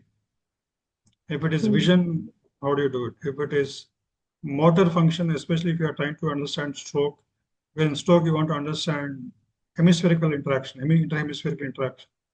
So she constrained the CNN so that it has two halves, left half and right half. And she studied how the two interact. And there's stroke on one side, right? So like that, if you have some basic understanding of deep neural networks, how do you constrain them biologically so that it will start behaving like some part of the brain? And then you study it. That can be done. So I can suggest some papers on those lines. So there are questions on like, can you conduct basic EEG analysis workshops? And people are more interested in workshops. There are many people interested in workshops. Yeah. Okay. So if you see our Neurogati website, there's a link for workshops. We have conducted this series of workshops called Applications of AI in EEG Processing. Okay, we go in depth, right? We assume some kind of a math and yeah. So as the link is shared here, we assume some background in math and programming. But suppose you want something like that for medicos, then we can tailor it down to the background of medicos, but teach the same subject. It is AI because what is happening with EEG is like I was saying earlier, the traditional use of EEG in a medical department, neurology department or a neurology clinic is somewhat limited because of the tools, right? Very often you just look at the waveforms as you print on the plotter, right? Or at the best you do is look at some spectral parameters. What's the alpha level, the beta levels and things like that. But if you want to go deeper and analyze them and you need to use AI techniques, right? If you want to diagnose disease and things like that. So that's what we teach in this workshop. So we can present that overall topic without going too deep into mathematics if it's a medical student. But we have to formulate that. See, for all these things, basically what I need is if a bunch of people say, okay, we want this subject, we'll register for the workshop, then we can find a time which is of convenience to both sides and we can offer it. But I need that kind of assurance. Otherwise, you just offer something, then you realize it's not the right time. So that's the match we need to find. If there's a match, like I was saying, we can even do something in May, right? Like there's like doing modeling for Medicos because June is totally full. We are doing this US workshop, and it's totally full. But May we are free right now, so we can do something in May also. Okay, sir. Yeah. So I will let it, regarding to this, like how many people are interested to join and all. Yeah. So there is a question like, what's the importance of learning bioinformatics in early career? Yeah, if you want to go in that field, I mean, it's a great field. I mean, I have my colleagues in the department who do bioinformatics.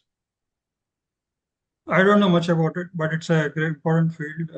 Yeah, it's good. Okay, sir. Then there is a question like neurofeedback or brain training utilizes real-time EEG data to help children improve concentration through focused Yeah, game-based yeah, exercises. yeah, Adaptive systems further enhance learning by detecting students' engagement levels and adjusting educational content accordingly. I think there yes, is no question. It's a statement. That's good. yeah, good, yeah. It's no.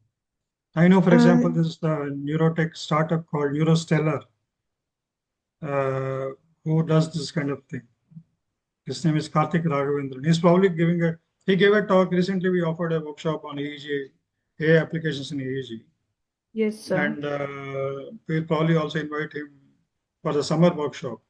So summer we are doing like two workshops. One is for kids in the San Francisco area, but as like I said, others also can join. And then followed by a big international workshop. But like I said, this kind of the international workshop is general. We have all the research talks. We also have some hands-on sessions. But like I said, if somebody is at the very beginning stage, we should take a different kind of a workshop that can be just more fun, but more fun than right. It may not give you the rigorous, in-depth one-on-one training that is necessary.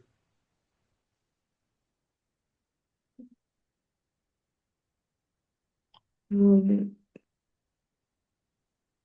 okay, there is one question from Bushra. I am a research scholar related to epilepsy using machine learning. Can you suggest a course to understand EEG signal processing of epileptic patients? I am in the first year of PhD. Was your PhD? Yeah, first year PhD of in PhD. what? Medicine or in engineering? She's not mentioned that. Bushra, can you please Engineering. unmute Okay. yourself? Yeah, Okay. yeah. For engineering, there's no problem. There's tons of papers on EEG classification for epilepsy. I need to look up, but it's a well-worked field, right? Yeah, I mean, I have to. If you send me this mail, I'll look up some papers. My students also can find some papers and send. Okay. Okay, sir. In our course, actually, when we offered this EEG, AI application EEG course, we invited a couple of speakers, one from IIT BHU, Dr. Jack, and one from NIT Trichy, Dr. Karthik. They did almost a half-day session on epilepsy and classification. Right? Maybe we can repeat that sometime next time. But every time we offer this AI workshop, EEG workshop, we bring in new speakers so that we cover new topics. Once it was Pragati talked about EEG and brain-gut interaction and so on and so forth. So there's a lot of variety, and every time you offer its topics are slightly different. Basics are the same, advanced topics are different from every time we offer. Okay, sir. Okay.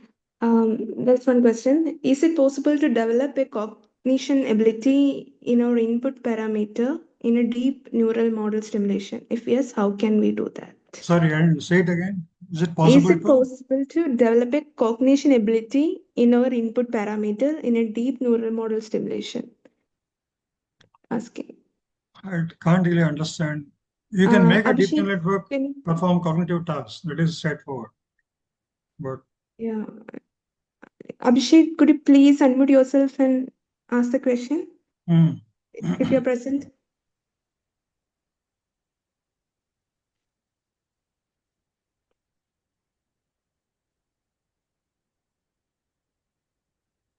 Okay, meanwhile, we can go to the next. I'm currently in my final year MSc Zoology. Hello, yeah, continue. Sorry for the delay. Yeah. Yeah. Sir, my question is that can we design our input a parameter for our model training in such a way that it can train their own input ideas in the model simulations? No, so are you asking whether the network can come up with knowledge which is not intended? Yes, sir. Yeah. Yeah, okay. Yes, So sir. I'll give a very simple example of that. It's possible. Right, for example, take very old work where people train the network to read text. Right, you give it some English text as input and it will recognize and speak it out. But what's called text-to-speech conversion. When people did that, when they looked at the hidden layer neurons, what they found is there are neurons which respond to vowels, and there are neurons which respond to consonants. Now, what is funny is the network was never told that in speech you have two kinds of sounds. There's vowel sounds and consonant sounds. It's just given speech data, that's all. But network figured out by itself it's good to separate these two and deal with them differently. So that's the kind of thing you're talking about, right? That kind of thing is possible. Network can do develop such intelligent representations. Or if you give me the example that you're dealing with, I can maybe answer better.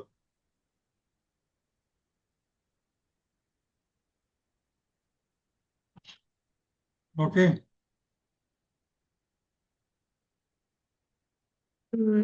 So I hope Yeah, the once question this is answered. Vaishnav Devi is asking, can you have a course for medical background? Yeah, that's what we are planning to offer in May. If there is enough, quorum for that, like at least 50 people, if they join, we can offer it. Yes, sir. Yeah, okay. So, Amisha is asking, can you suggest some books for someone very new to computational neuroscience? Yeah, we will send, right, sir? We will send to those who want. Hey, just 1 second, some sound. Just 1 second, come back. Okay.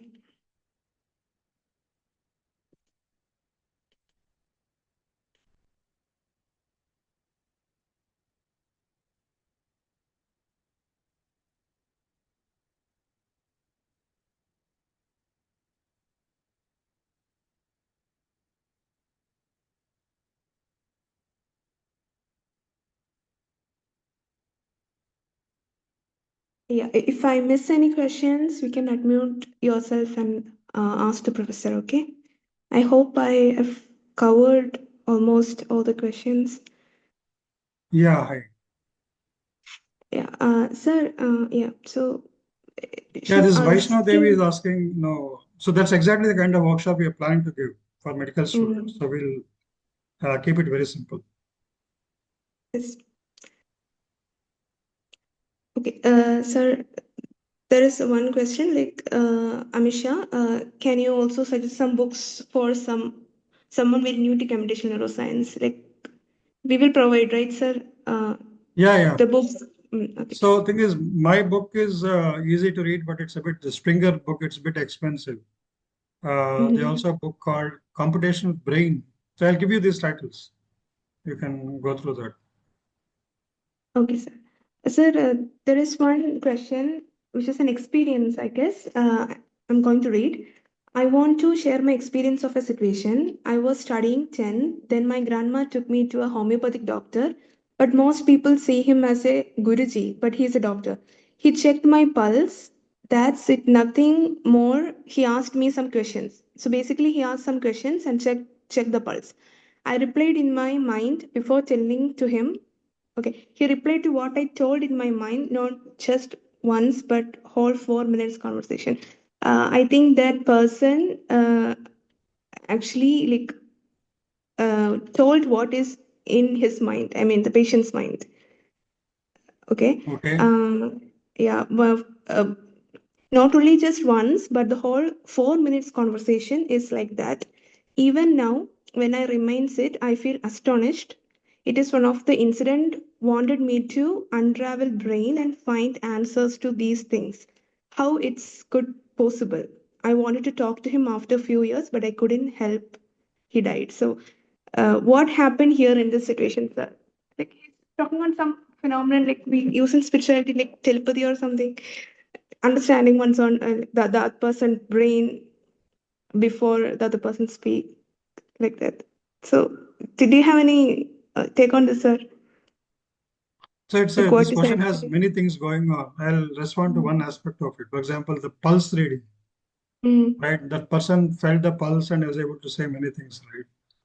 Actually, I mm, had a similar experience some years ago. So I went to this man who is an Ayurvedic doctor. mm, At that time, I went to him around afternoon, around 2 o'clock or so.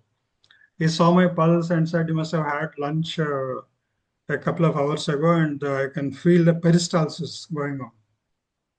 Okay. The so see, one thing is it's common sense. If you go to somebody at 2 o'clock in the afternoon, you have just had lunch. I mean, right? That's common. It could have been a good guess, because how do you feel peristalsis from a radial artery pulse? It sounds weird. But then when I thought about it in depth, what I realized is, if you think of the circulatory system as a network, right, as some kind of electrical circuit. In that circuit, the heart is a source, major source, right, oscillating at about 1 hertz to 70 beats per minute, right? And other organs in the body are like literally parallel branches. If you look at circulatory system anatomy, all the organs will be like parallel branches. So from circuit theory, we know that if you have a AC source, right, let at 50 hertz or something, you see the same frequency in all the branches of the circuit. Okay, now imagine if the various resistors and capacitors in the circuit also have their own oscillation, right? Then if you tap the signal anywhere on the circuit, you will find a combination of all the different frequencies. It's a superimposition of all the different frequencies. In case of in the body, the heart goes at, let's say, 1 hertz. The gut, when the peristalsis is going on, it will oscillate at some 0.01 hertz or something. So it should be superimposed in the radial artery pulse. So we actually did some research subsequently and found that indeed you can pick up that signal from radial artery pulse using some sophisticated signal processing. But picking it up directly by feeling with the fingers is really amazing. I don't know how they do it. So this kind of a thing is still well within the ambit of modern science, but you need to do some really fancy modeling and signal processing. But what that man is doing, just reading the mind, I don't know how it is possible. I have no comments. So all these, very magical demonstrations of mind power and Atma, all these things, I will not try to bring it into the discussion of neuroscience, because I want my discussions to be always rigorous and scientifically well grounded. Okay, whatever little we discuss in this kind of forum should be scientifically well grounded. No vague, philosophical stuff, because that's a discipline I want to follow. That's all. sorry, so that's great. Okay, so I think I've covered almost all the questions. If anyone has any doubts, you can unmute yourself and ask.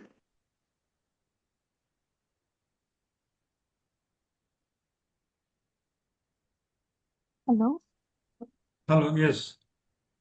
Yes, sir. I am the one that asked that question actually Yeah, about the situation. oh, this mind reading. Yeah, it's Yeah, actually okay, in the yeah. situation once that person has told me that you will give heart and soul for the friendship, and then it was like I replied in my mind, I am not that good. I will quarrel a lot with my mom. I said like that, and he replied the same thing, same nearby, same meaning sentence by words. I literally astonished by that. He said these are the things like magic, but even though it happened in the real life, it must have some neurological foundations or something related to brain should be there. Something it must have happened. It should have physical sense. It will be there. I feel it should have its answer, but we doesn't know it yet. So that's What what is I your gave you view an on it? answer to a related similar phenomenon, but which is completely scientifically grounded. All right. What you are talking about is Yeah. goes into this mysterious spiritual things outside the scope of this topic, this field.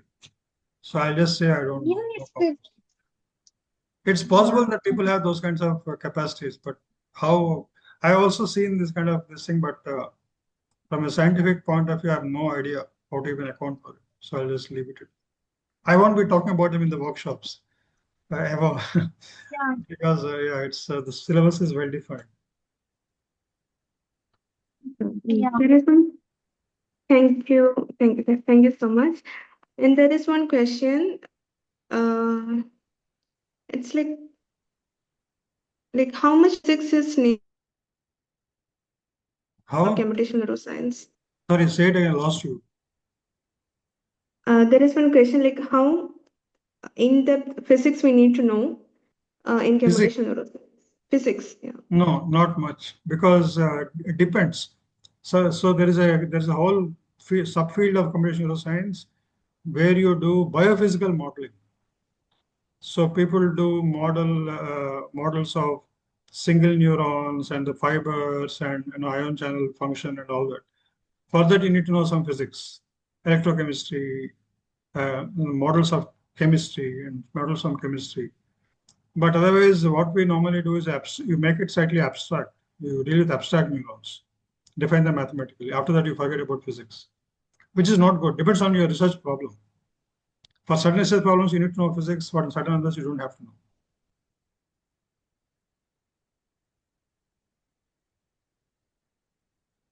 So any more doubts? No. So those medicos who are interested in the workshops, you can mail me or you can connect with me. And for those who mentioned for the resources, also can mail me. Okay, and so we are actually planning to conduct discussions like weekly or monthly discussions on the papers you have mentioned. For those who are interested in neurotech, I mean, Yeah. who already have, yeah, yes, sir. So would you mind, like, if you can attend some of the discussions and Yeah. feedback and whether- Monthly okay, sir. once is doable. I can do that. Yeah. Okay, sir. So that's great. So those who Yeah. are interested in that also kindly mail me. Okay. Okay. So anyone, any doubts? So, because we are going to wind up. Okay.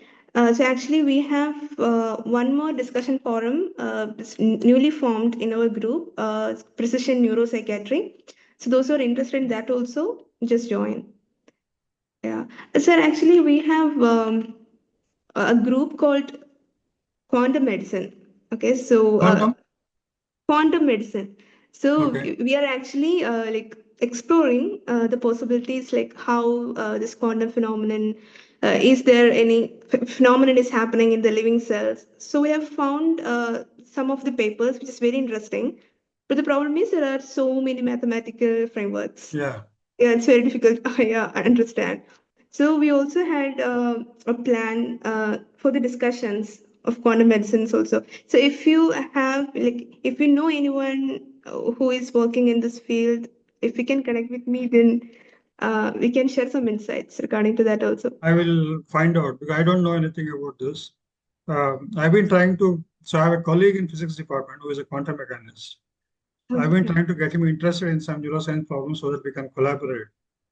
But I was never successful in that. But I can put you in touch with him. He knows quantum mechanics. Uh, People who do quantum chemistry might be able to help. But let me look up. Okay, let me find out Yes, who sir. has. Okay, sir, actually, I've touched with quantum engineers who has a startup project. So they also love to collaborate, but the problem is we lack the orientation. We interested in the subject, but we lack the orientation regarding to maths and physics. So it'd be better if someone can guide us a little bit when we asked out. Yeah. Right. Yeah. So okay. So I think this section is useful to everyone. Thank you so much. Thank you very much. And, Yes. Thank you so much, sir, for spending this time.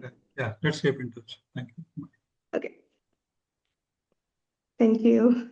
Thank you, everyone. Bye.